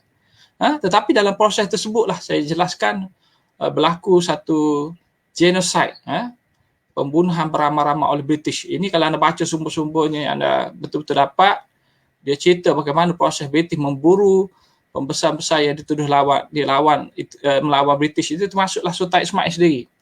Sampai dia mengkebulurkan seluruh masyarakat di kampung-kampung dan sebagainya, sekat tu bekalan makanan sampai mereka kebuluran, tak kira lah orang kampung, bayi, perempuan tua dan sebagainya, semua kebulur habis, dia kebulurkan. Kemudian dia mengambil askar-askar dari Hong Kong daripada India dan sebagainya, sepoi dan sebagainya. Mereka ini pergi berperang tujuannya untuk bunuh orang. Guna pelancar peluru. Sudah ada pelancar pada masa itu, tembak rumah-rumah, bakar rumah-rumah dengan alasan keseronokan dan juga mau clear hutan pada masa itu. Maka mereka tembak membabi buta dan sebagainya. Kebanyakan yang lari itu telah ditembak daripada belakang, laki, perempuan dan sebagainya, kerana bila mereka lari, mereka dianggap sebagai orang yang bersalah. Dan kemudian diceritakan dengan begitu kejam sekali mereka menangkap orang, kemudian menggantung, buat keputusan tu, tangkap tu, gantung di situ tu, tanpa ada perbicaraan dan sebagainya. Apa sebenarnya, macam mana saya boleh benda-benda ni? Kerana ada perbahasan di parlimen dan sebagainya, ada dokumen-dokumen menunjukkan wujudnya perdebatan dan juga perbicaraan yang melibatkan pihak kerajaan Britain dengan mereka yang melakukan tindakan-tindakan masa Perang Perak ini. Orang yang saya sebut seperti Lord Stanley itu misalnya, Benson Maxwell, dan beberapa orang lain petikai mereka kata tak, kenapa setelah orang yang telah melakukan tindakan terhadap Bush ini ditangkap dari hukum mati, masih lagi dilancarkan peperangan terhadap orang kampung. Dan kenapa diserang orang kampung itu tidak bersalah? Kenapa mereka British ini menyerang orang kampung itu tidak bersalah? Kerana apabila kelompok-kelompok yang mereka buru ini melarikan diri ke hutan, mereka tak boleh buru. Yang lari dalam hutan itu, mereka cari sesiapa saja untuk ditembak. Ini sikap British. Sehingga menimbulkan satu pembunuhan, small genocide, pembunuhan beramai-ramai yang kecil. Kampung-kampung dibakar dan sebagainya. Itu tak diceritakan dalam konteks sejarah. Ini yang saya masa heran tu. Bagaimana cerita besar ni yang boleh menimbulkan semangat patriotisme dalam buku teks itu tak ditonjolkan. Kononnya buku teks itu menanam perasaan patriotisme dan sebagainya. Tapi yang ditonjolkan adalah raja jahat, pembesar berebut takhta, raja berebut takhta, pembesar yang zalim menindas rakyat tertindas. Itu yang ditonjolkan. Elemen-elemen negatif kononnya untuk menaikkan semangat patriotisme kita. Hakikatnya benda yang besar itu tidak dibincangkan. Dan banyaklah sebenarnya sejarah ni. Saya nak cerita panjang kerana saya itulah nak cerita panjang tak boleh. Kerana masa tidak mengizinkan. Ini pun pendek ni 1 jam dah. Cuma saya nak kata dalam kes di Perak ini banyak perkara yang tak diceritakan. Dokumen-dokumennya ada menjelaskan tentang perkara yang berlaku itu secara jelas, secara detail. Baca satu dokumen, saya sampai 2-3 hari baca ni. Nak baca satu dokumen parliamentary paper saja, satu yang nipis, tapi saya nak memahami dan juga nak lihat detail dia macam mana British melakukan tindakan genocide ini. Begitu sekali sampai saya tak boleh nak muatkan dalam kepala saya, nak masukkan dalam buku saya pun tak boleh, terlalu banyak fakta. Nak susun macam mana, terlalu banyak. Macam tu sekali. Tapi ahli sejarah kita tak nampak benda ni. Dan timbul persoalan sama ada mereka membaca atau tidak semasa mereka menghasilkan buku teks dan juga buku-buku yang menceritakan. Saya bukan buku teks seperti yang saya masukkan zaman saya lah, yang saya sebutkan. Zaman saya memang saya belajar macam tu. STPM. Anda dengar sarjana yang baru ni timbul nama dia, Ranjit Simalhi. Saya suka baca buku tu. Yang paling ilmiah lah bagi saya pada masa tingkatan 6. Duk hafal buku tu lah. Buku ni lah yang menceritakan benda-benda macam ni. Ranjit Simalhi ni. Yang kemudian dia pada hari ini menuntut supaya sejarah itu diceritakan secara jelas. Inilah kelompok ahli sejarah yang banyak menceritakan perkara yang karut-ngarut pada zaman kita dahulu yang kita baca, inilah yang berlaku. Sampai kita dalam kepala, contoh saya bagi tak akhir dah ni. Iqbal jangan stres. Okey, apa dia? Ada dakwa mengatakan Raja Abdullah ni lah pengkhianatnya. Dialah yang tulis surat pada British dan sebagainya yang menyebabkan British dapat campur tangan. Itu bohong. Kerana disebutkan jelas oleh W.H. Reed, bukan Raja Abdullah yang tulis. Dia yang tulis. Dia yang tulis, kemudian diterjemahkan pula pada bahasa Melayu oleh sebelah orang Tan Kee Ching ada terjemah bahasa Melayu. Kemudian barulah Raja Abdullah hantar, dia hanya sign saja. Raja Abdullah ni nak tulis dalam bahasa Melayu pun tak boleh. Melayu masa tu Jawi. Kenapa? Dia buta huruf. Orang lain yang tulis. Satu. Yang keduanya ialah memang pada masa itu British datang tak dijemput pun. British campur tangan ni secara sendiri. Memang ada perancangan British itu campur tangan. Bukan dijemput oleh raja-raja. Dan kena ingat, Raja Abdullah ni bukan sultan. Walaupun nama dia raja. Di Perak ni kalau raja dia tak sultan. Sultan itulah yang sultan. Jadi anda tak boleh besarkan peranan Raja Abdullah ni sebagai sultan yang jemput British. Sejarah jadi macam tu. Sultan Perak jemput British. Sultan Perak Raja Abdullah tu sebelum jadi sultan pun lagi. Sebenarnya jemput adalah orang biasa bernama Raja Abdullah yang telah dipergunakan, dimanipulasi oleh elemen-elemen subversif pada masa itu demi untuk mencapai kekayaan yang terdapat di negeri Perak, dan dalam proses itu menyebabkan Perak itu akhirnya menjadi kucak-kacir dan tidak stabil dari segi politiknya. Saya ingat itu sajalah keterangan saya. Minta maaf kerana panjang. Saya serah balik pada Saudara Iqbal. Terima kasih. Okay, terima kasih diucapkan kepada Dr. Azmi. Saya rasa sesiapa yang ada soalan bolehlah tulis ke sini untuk kita panjangkan lagi perbincangan, ataupun ada yang mungkin tak faham ke apa-apa isu di sini. Jadi bolehlah tulis di ruangan komen untuk persoalan. Jadi saya akan pilih mana soalan yang saya lihat menarik lah untuk ditanyakan. Yang pertama daripada Sukarman Hasnul. Salam, soalan saya, pada zaman Kesultanan Melayu dahulu, seolah-olah tiada sistem pertahanan atau ketenteraan pribumi sehingga tidak dapat menangani konflik antara dua kelompok kongsi gelap. Sebab kita ni dibomokkan dengan kepahlawanan Melayu, boleh terjelaskan. Jadi saya soalan ni, adakah sebenarnya sistem ketenteraan kita ni tak sistematik sebenarnya, doktor? Sebab doktor pun kata konflik gaduh-gaduh sultan pun 20 orang je gaduh, maknanya kita macam tak ada tentera. Jadi apa pandangan doktor? Ya, okey. Terima kasih saudara bertanya Sukarman. Memang negeri-negeri Melayu dalam amalan kita, memang kita tak ada tentera. Kita negeri bukan negeri ketenteraan, negeri yang aman damai saja, yang menyambut kedatangan orang dan sebagainya. Kita bukan negeri yang agak menekankan aspek itu. Tapi walaupun ada juga sejarah kita, misalnya Empayar Melaka misalnya, dia besar kan dengan ekspedisi ketenteraan. Yang dimaksudkan dengan tentera itu adalah rakyat biasa. Inilah kepentingan sistem kerahnya, di mana rakyat ni kadang-kadang dia jadi tentera, dia jadi pengikut dan sebagainya untuk dalam masa-masa yang tertentu. Dalam konteks sejarah negeri Melayu ni tak ada tentera, tak ada tentera. Yang ada sejarahnya askar upahan asing dan sebagainya. Ada pengikut itulah tenteranya, askar-askarnya, hulu balanya.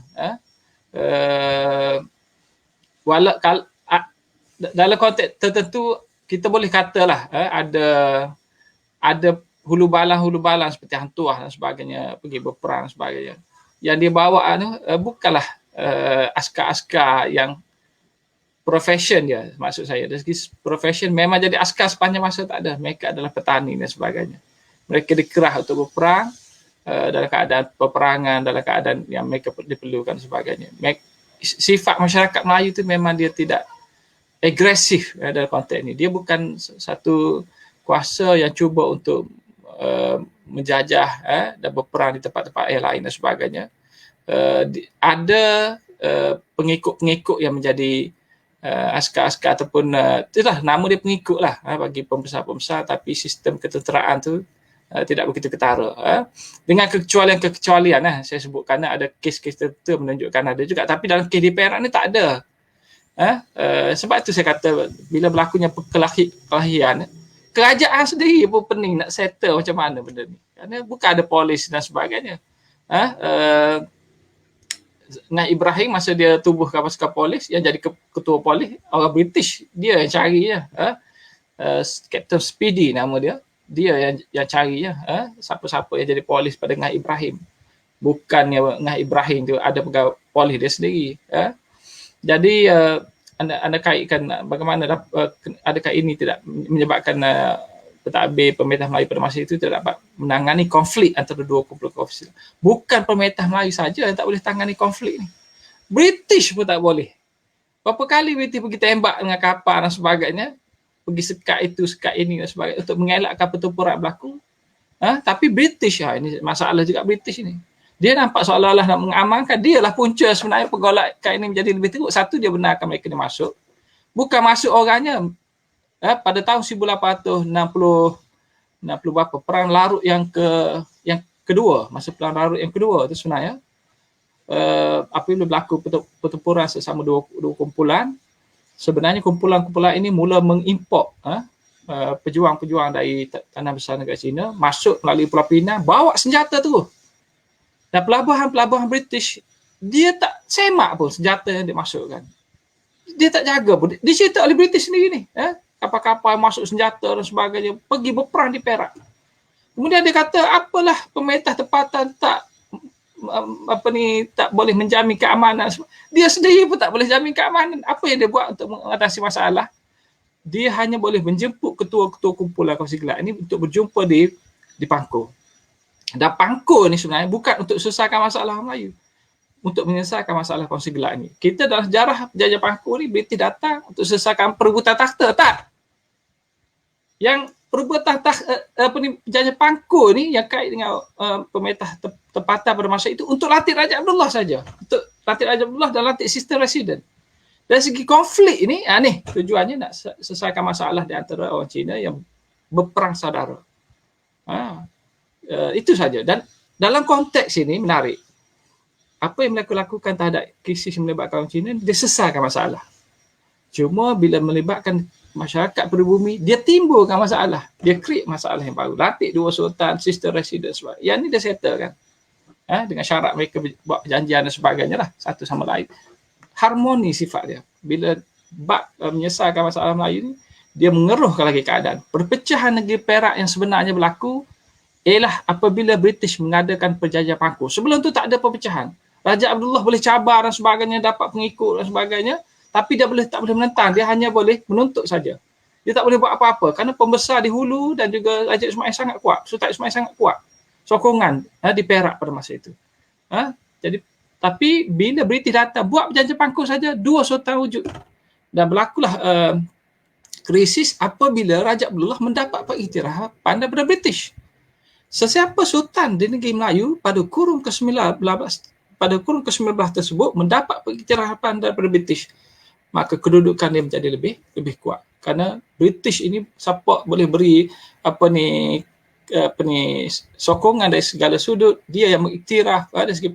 Kemudian dia boleh juga mencampuri takbiran dan sebagainya. Maka itulah menyebabkan kedudukan Raja Abdullah itu menjadi kuat. Tengok Raja Abdullah bila selepas perjanjian Pangkor, seolah-olah dia lah jadi sultan. Dia tak ada orang lain. Pembesar beberapa orang saja. Dia hanya ada British saja di belakang dia. Berbanding Sultan Ismail, pembesar-pembesarnya menyokong baginda. Jadi inilah menjelaskan. Sebenarnya British pun tak boleh mengatasi masalah Kongsi Gelap. Kerana mereka melibatkan berpuluh-puluh ribu. Baca sejarah pertempuran mereka, tak ada siapa boleh kawal. Kerana melibatkan jumlah begitu ramai. Berapa puluh ribu melibatkan dua kumpulan ni. Bukan biasa-biasa saja. British sendiri pun tak boleh kawal. Bukan pemerintah tempatan saja. Wallahualam. Terima kasih. Jadi itulah isu Perak ni yang puncanya setengah orang kita terlalu fokuskan pembesar Melayu. Tapi mereka tak mereka tak menekankan sangat konflik-konflik orang Kongsi Gelap ni. Saya nampak begitulah. Padahal kita tengok Kongsi Gelap ni lah yang menimbulkan kekecohan yang sangat besar di Perak pada ketika itu. Sampai kan diceritakan Emily Sakai, dia ada cerita bahawa bila bendera British dinaik ke Perak, orang Cina tunduk bersyukur gila. Maknanya kita nampaklah bahawa elemen-elemen ni tak begitu dititik beratkan. Sehingga apabila cerita Perak, orang salahkan raja. Cerita Perak saya nampak orang kata inilah keburukan raja-raja Melayu pada ketika itu. Tapi bila nak cerita pasal Kongsi Gelap ni dituduh resis. Jadi saya nampak ni satu benda yang tak adil lah. Iqbal, saya tambah sikit. Mungkin kita kena jelaskan juga dalam konteks konflik, tahap konflik yang wujud pada masa itu. Dia sebenarnya kes yang berlaku ni, dia bukan melibatkan satu Perak. Walaupun kita sebut Perak tu, bukan negeri Perak pun yang ada masalah. Yang ada masalah hanya di Larut saja. di kawasan Lombok-Lombok saja. Dia tidak melibatkan Perak keseluruhannya. Sikit saja, satu daerah, dua daerah, Keria, di Kelang apa semua. Dan semua kawasan-kawasan yang melibatkan biji timah. Tak ada biji timah, tak ada orang bertempur dan sebagainya. Menjelaskan bahawa ini bukan fenomena tempatan, ini fenomena daripada luar. Dan apa yang berlaku pada masyarakat bumi, mereka tak ada masalah. Mereka tidak ada pergaduhan, mereka tidak ada perang saudara, tak ada krisis yang besar dan sebagainya. Yang sampai BT kata anarkis apa semua, tak ada pun. Dan ini difahami oleh setengah negeri Melayu lain. Contoh Kedah. Kedah ni dia ada satu tempat yang ada pelombongan yang agak besar juga, iaitu Kulim. Bila Kedah dia perhatikan apa yang berlaku di Perak dalam proses untuk mengelakkan campur tangan British ni, bila berlaku di Perak keadaan yang menyebabkan akhirnya British boleh masuk, jadi Kedah berfikir macam mana nak mengelakkan British masuk. Dan dia tahu krisis boleh timbul sekiranya tidak dikawal di Kulim. Maka bila berlaku pertempuran di Kulim, jumlahnya tidak begitu ramai sangat, Kedah telah mengambil tindakan yang sangat keras untuk menghukum mati siapa yang melakukan kekacauan di Kulim, di Lombok-Lombok di Kulim itu, tanpa memberi peluang untuk elemen-elemen keganasan yang timbul di Kedah. Dan ini menyebabkan terus terhapus kekacauan di Kedah pada masa itu. Selamatlah Kedah. Kalau tidak, British akan menggunakan alasan adanya pertempuran dan perang saudara di Kulim ini sebagai alasan untuk campur tangan di Kedah. Dan sebab-sebab lain lah yang British tak boleh campur tangan di Kedah, termasuklah kerana ekonomi padinya.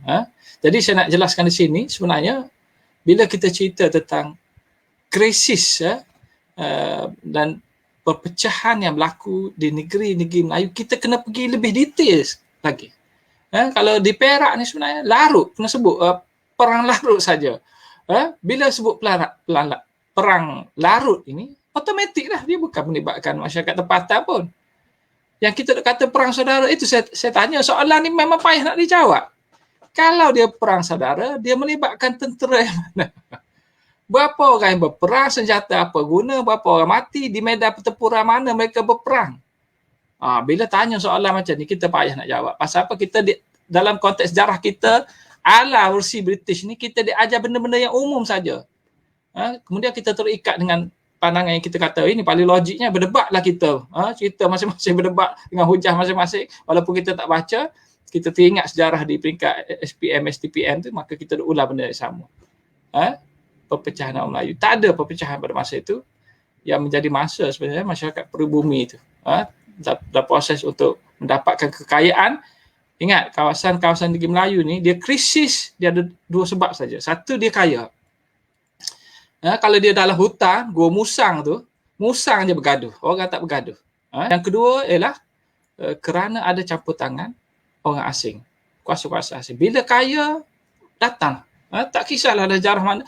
Ini berlaku dalam dunia ni, Arab Saudi, di negara Arab dan sebagainya, di Teluk Parsi, di negara, kenapa berlaku konflik? Kerana kekayaan, dan ini melibatkan kuasa asing campur tangan dan sebagainya. Kalau tidak, dia tak berlaku konflik. Kalau melibatkan dalaman ni, dia boleh diselesaikan oleh pemerintah. Bila melibatkan kuasa-kuasa besar campur tangan, maka institusi dan pemerintah tersebut tidak lagi mampu untuk menangani dan mengimbangi konflik yang berlaku. Inilah berlaku dalam sejarah di negeri-negeri Melayu. Wallahualam. Terima kasih diucapkan Dr. Azli. Kita cari soalan yang lain. Okey, ni daripada Siti Aminah Kamis. Doktor kongsikan tajuk-tajuk artikel atau buku-buku yang boleh kami dapatkan untuk mendalami isu Perak ke kurun ke-19 atau mana-mana isu campur tangan British di negara-negara di tanah Melayu. Jadi soalannya, kalau nak baca sejarah Perak ni secara telus, buku apa yang patut dirujuk, Doktor? Ini rahsia besar. Nak berkongsi ni, pecah rahsia. Sebenarnya banyak. Sumber-sumbernya daripada British lah. Tapi yang paling utama sekali, dokumen pertama tu lah. Kena baca dokumen pertama mula-mula dan kita bebaskan daripada tafsiran sedia. Sejarah yang saya kata yang ada dalam kepala kita pada ini, kita buang datus sampah lah. Memang sangat tak berguna bagi saya. Saya sejarah tapi saya tak suka sejarah Malaysia. Banyak elemen yang tak betul daripada yang betul. Semua aspek, kejatuhan Melaka, darurat perang Perak ni, penentangan milenial, kita dijajah, semua mengarut saja kerana kebanyakan bergantung pada subversi British. Baik, so dalam konteks ini, satu sumber pertama. Sumber pertama ni macam-macam. Ada surat-surat dipanggil Straight Settlement Records yang melibatkan perbualan ataupun surat menyurat di antara Governor dengan sultan-sultan. Itu satu. Rekod ni ada di Arkib Negara tapi saya dah pergi baca rosak.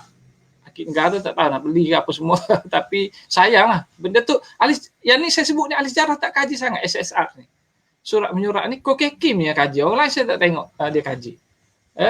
Kemudian satu lagi ialah Parliamentary Papers tu. Parliamentary Papers tu dimula dengan C1111. Ini ada dalam perpustakaan di universiti ni. Kalau pelajar universiti anda boleh baca. Cari Parliamentary Papers ini. Further correspondence ataupun correspondence. Start daripada situ. Saya cuba dah check internet dia tak ada. Kalau tidak mudah. Yang tu banyak. Ada dalam 6, 7, 8. Ada kait dengan tentang slavery pada. Koresponden yang berkaitan dengan slavery khusus. Tebal juga. Bincang tentang perhambaan khususnya di Perak. Jadi surat Parlimen ini dia perdebatan di antara sesama British. Dan kemudian ada juga surat raja-raja peristiharan yang dibuat oleh raja-raja yang diselitkan dalam surat-surat parlimen tersebut untuk dihantar pada London lah, kemudian dibahas di parlimen. Perbahasan ini menarik kenapa? Kerana British bercakap tu terang tentang apa yang berlaku dan sebagainya, perang berapa ramai mereka bunuh, mereka berperang macam mana dan sebagainya. Kalau anda kaji yang ni saja pun timbul isu, timbul tajuk macam-macam. Tapi itulah masalahnya. Dah banyak lagi sumber-sumber yang lain lah. CO273 antara yang paling banyak sekali. Kalau dapat sumber ni boleh pensan saya kerana terlalu banyak di arkib di USM University bila nak rujuk yang ni tengok saja pun nak muntah. Kenapa? Tulisan tangan teruk nak kaji kemudian dalam bentuk mikrofilm. Itu kata kalau ada Puan Fujika di sini sudah kena ditingkatkan lagi kepada PDF senang kita baca dan kita nak merujuk di luar pada arkib. Kalau tidak pergi mikrofilm pakailah spek macam mana pun esok kena tukar yang baru. Banyak sangat file ni, beribu-ribu file. Sangat banyak. Inilah ahli sejarah kaji macam ni sekali. Tak boleh buat rumusan lagi, kena kaji sampai habis. Kemudian baca banyak lagi sumber. Kemudian sumber kedua ni penting. Sama ada anda sedar atau tidak, sumber yang paling leceh sekali, lekeh sekali, iaitu oleh Buyung Ade, anda kena baca. Tengok apa yang ditulis oleh Adil. Ada kesalahan-kesalahan yang saya tak saksi dengan saya, tapi dia banyak jelaskan yang saya terangkan ini ada pada Buyung Adil. Satu, itu sangat simple dalam BM, simple saja dia cerita. Krisis-krisis dan sebagainya disebut pelibatan orang-orang tertentu dan sebagainya yang menimbulkan krisis. Yang kedua, tulisan yang betul-betul agak menyeluruh tentang elemen kapitalisme dan peranan British. Dia dikaitkan. Ingat tajuk saya tadi, campur tangan kemudian konflik. Bagaimana campur tangan apa dia? Saya sebutkan tadi, satu ialah kapitalis ni. Kapitalis ni adalah kepala campur tangannya. Dalam sejarah kita nampak British saja, kapitalis kita tak nampak. Syarikat-syarikat. British tu bukan kerajaan British. Orang British dan juga syarikat British juga. Kita tak nampak syarikat-syarikat yang wujud banyak di Singapura, di Pulau Pinang yang memang gila dengan kekayaan, sanggup buat apa saja. Mereka inilah barah utama dalam konflik di negeri Melayu ni. Kurun ke-19 ni. So dalam tulisan Koke Kim, saya ambil contoh, ada dua tulisan dia. Saya pun xerox saja. Kerana saya lukis tulis, conteng sampai hancur dan sebagainya. Dah berkali-kali saya baca, tadi saya baca lagi. Banyak maklumat tentang bagaimana perkembangan kapitalisme, ekonomi kapitalisme mendorong kepada kelompok-kelompok asing ni berpusu-pusu berebut-rebut kekayaan di negeri-negeri maju. Kalau mereka tak berlaku konflik. Dan Koke Kim dia detail. Tapi detail dia dalam konteks itulah peranan ekonomi ni, kapitalisme dan kedudukan British dalam konteks penjajah. Kemudian kena baca satu lagi tulisan oleh penulis yang agak hebat juga, Azmi Arifin. Ada artikel yang saya tulis itu, Perak Disturbances, boleh dapat daripada internet. Yang penting di situ adalah belakang dia ada bibliografi, anda baca situ.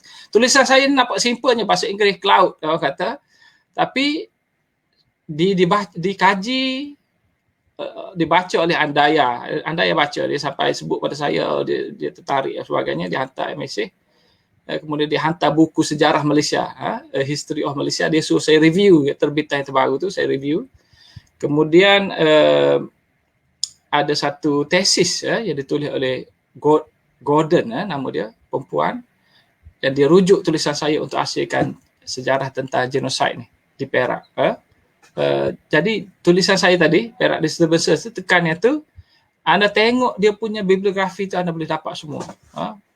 Dan tengok nota kaki macam mana nak tahu mana sumber yang saya tekankan untuk saya bincang tentang sejarah Perak. Itu saja.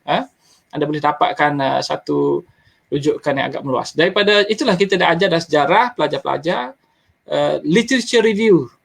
Kita tengok satu rujukan, kita tengok bibliografi dia dulu, apa yang dia rujuk. Kemudian kita tengok nota kaki dia pula, dirujuk macam mana, sumber dia dan juga petikan dia banyak daripada mana. Kemudian itulah tumpuan anda kajilah bibliografi tersebut dan cuba dapatkan bahan-bahan tersebut. InsyaAllah. Yang saya punya tu memang agak komprehensif juga, meluas juga untuk artikel tersebut dan bergunalah untuk memahami kes di Perak ini dengan lebih mendalam lagi. Banyak lagi aspek dalam sejarah Perak ini yang berkaitan dengan isu ini. Saya boleh buat dekat 10 tajuk. Tajuk je boleh buat, tapi dalam merancang masa depan, kononnya nak tulis tajuk-tajuk tersebut, tapi mungkin tak tertulis pun, kerana nak tulis satu buku pun agak sukar bagi saya kerana banyak sangat perkara yang perlu dibincangkan dalam kes Perak Pukul ke-19 ni. So itu sajalah komen daripada saya. Wallahualam. Cuma seingat saya Perak ni ada seorang pernah tulis satu buku yang lengkap lah, nama dia Fauzi Basri, Cempaka Sari. Bagi doktor okey tak buku tu? Okey, sekejap. Boleh lah. Fauzi Basri ni dia jadi dah diambil daripada sana sini dan sebagainya. Saya tidak begitu menyarankan sangat. Saya menyarankan tulisan-tulisan yang boleh menghasilkan pandangan yang agak baru. Ada juga oleh Zambari apa semua. Banyak sebenarnya tulisan tentang Perak ni. Tapi yang paling penting sekali, ini yang menarik ya, yang apa ni, sumber kedua yang jarang orang ada. Ada seorang profesor pernah dia minta photostat daripada saya kerana tak ada di library, tak ada di arkib pun tak ada. Iaitu ditulis oleh siapa nama nak sebut pun payah.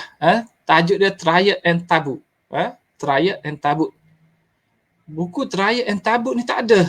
Cek di internet nak beli pun tak tahulah ada ke tak. Saya rasa tak ada juga. Dan kalau ada, harga dia mungkin ratus-ratus. 200-300 macam tu. Di arkib yang saya hasilkan, yang saya tubuh tu, ada buku tersebut. Salinan saja. Dalam bentuk salinan. Dan kemudian profesor ni, Wikit Jing, rakan saya, dia agak hebat juga dari segi sumber. Dia tak ada benda ni. Buku ni bincang tentang kongsi gelap. Triad and Taboo ni kongsi gelap. Melayu dan Cina. Kongsi gelap Melayu, Cina. Tapi masa dia sentuh tentang sejarah Perak, dia detailkan. Apa kelebihan buku tersebut? Dia secara detail. Daripada tarikh, 18 bulan, 19 bulan, 10 bulan dan sebagainya. Dia sebut mengikut kronologi peristiwa berlaku. Itu yang saya suka.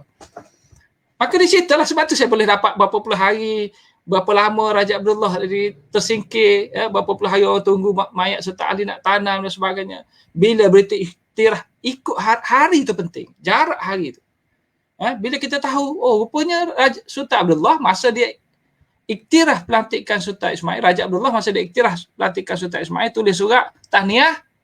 Setahun kemudian baru dia claim jawatan Sultan. Bukan esok dia claim. Yang ada dalam buku dia tak cerita dari segi masa. Itu yang jadi confuse. Dia cerita seolah-olah bila Sultan Ismail dilantik, Raja Abdullah menuntut. Tak, dia bukan macam tu. Raja Abdullah iktiraf dulu. Setahun kemudian ada orang datang bagi rasuah supaya claim, baru Raja Abdullah claim. Adakah ini perebutan takhta?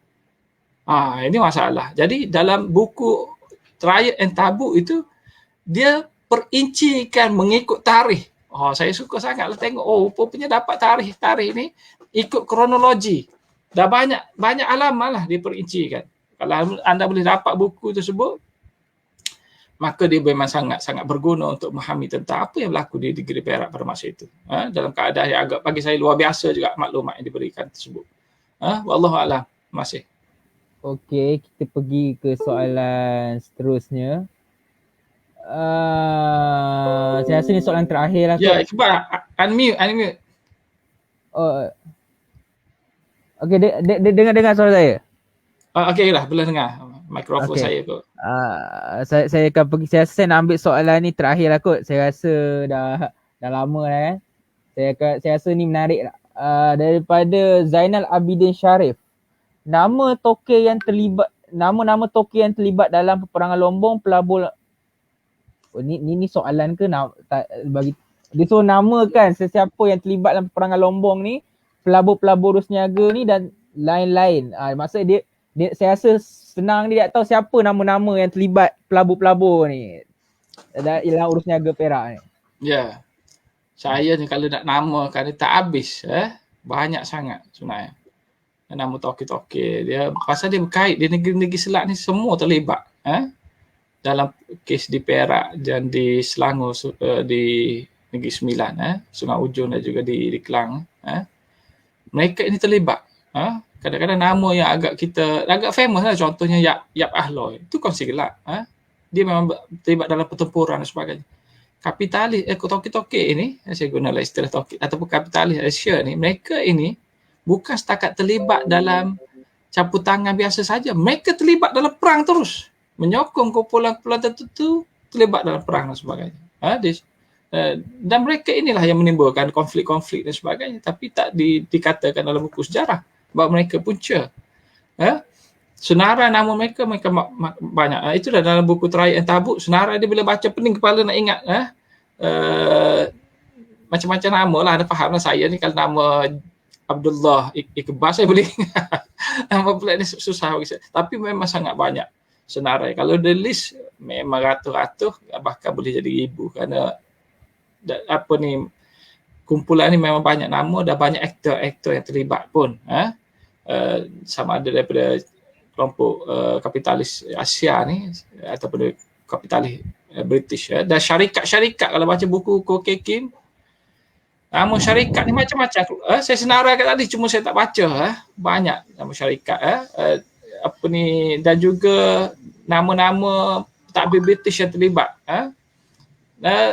Kita ambil contohlah Guthrie ni, nama famous kan.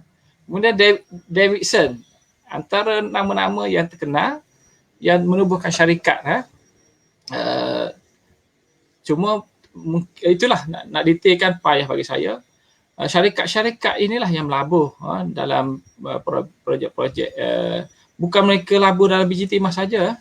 Dia ada dalam sektor pertanian, konsesi untuk mendapatkan bahan-bahan pertanian padi dan sebagainya, untuk buat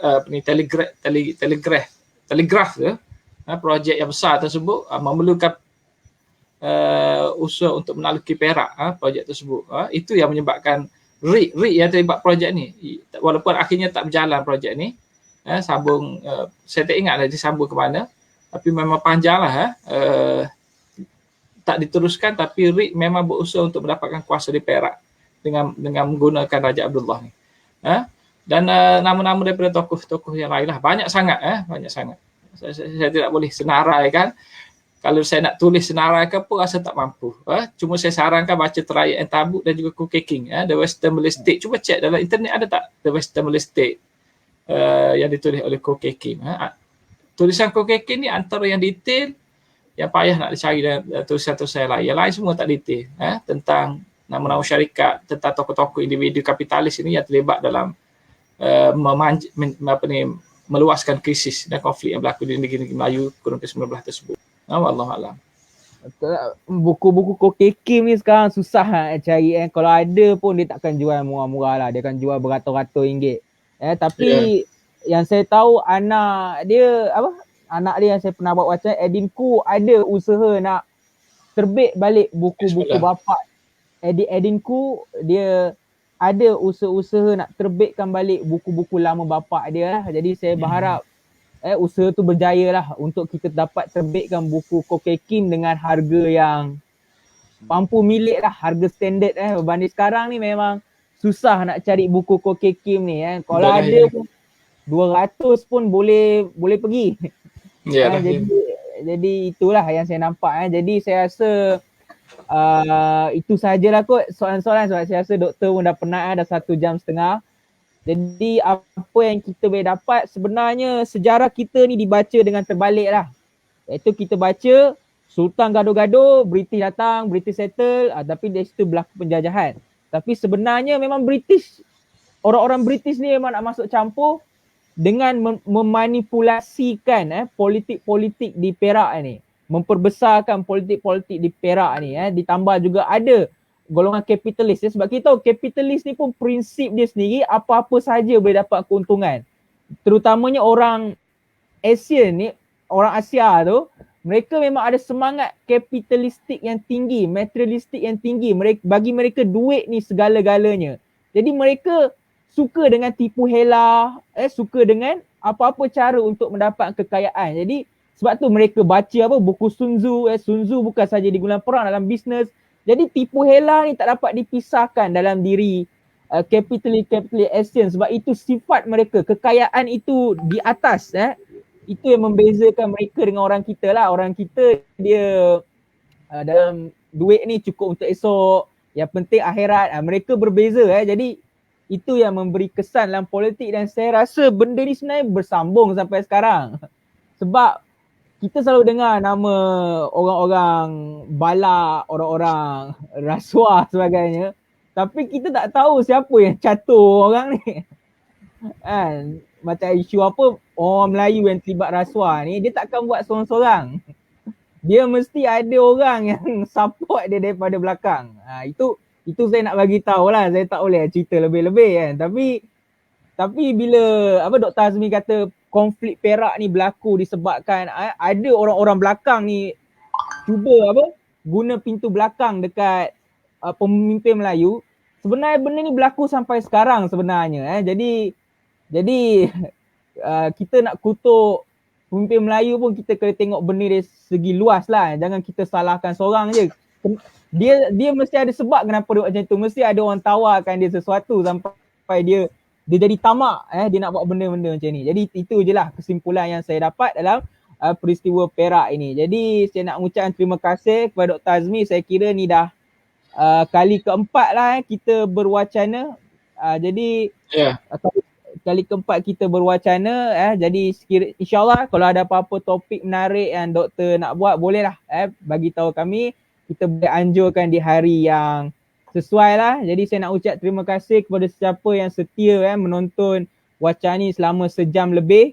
Dan saya minta maaf kalau ada kekurangan dalam program ini. InsyaAllah saya akan tambah baik di masa yang akan datang. Jadi saya akhiri dengan wabillahi taufiq wal hidayah. Assalamualaikum warahmatullahi wabarakatuh.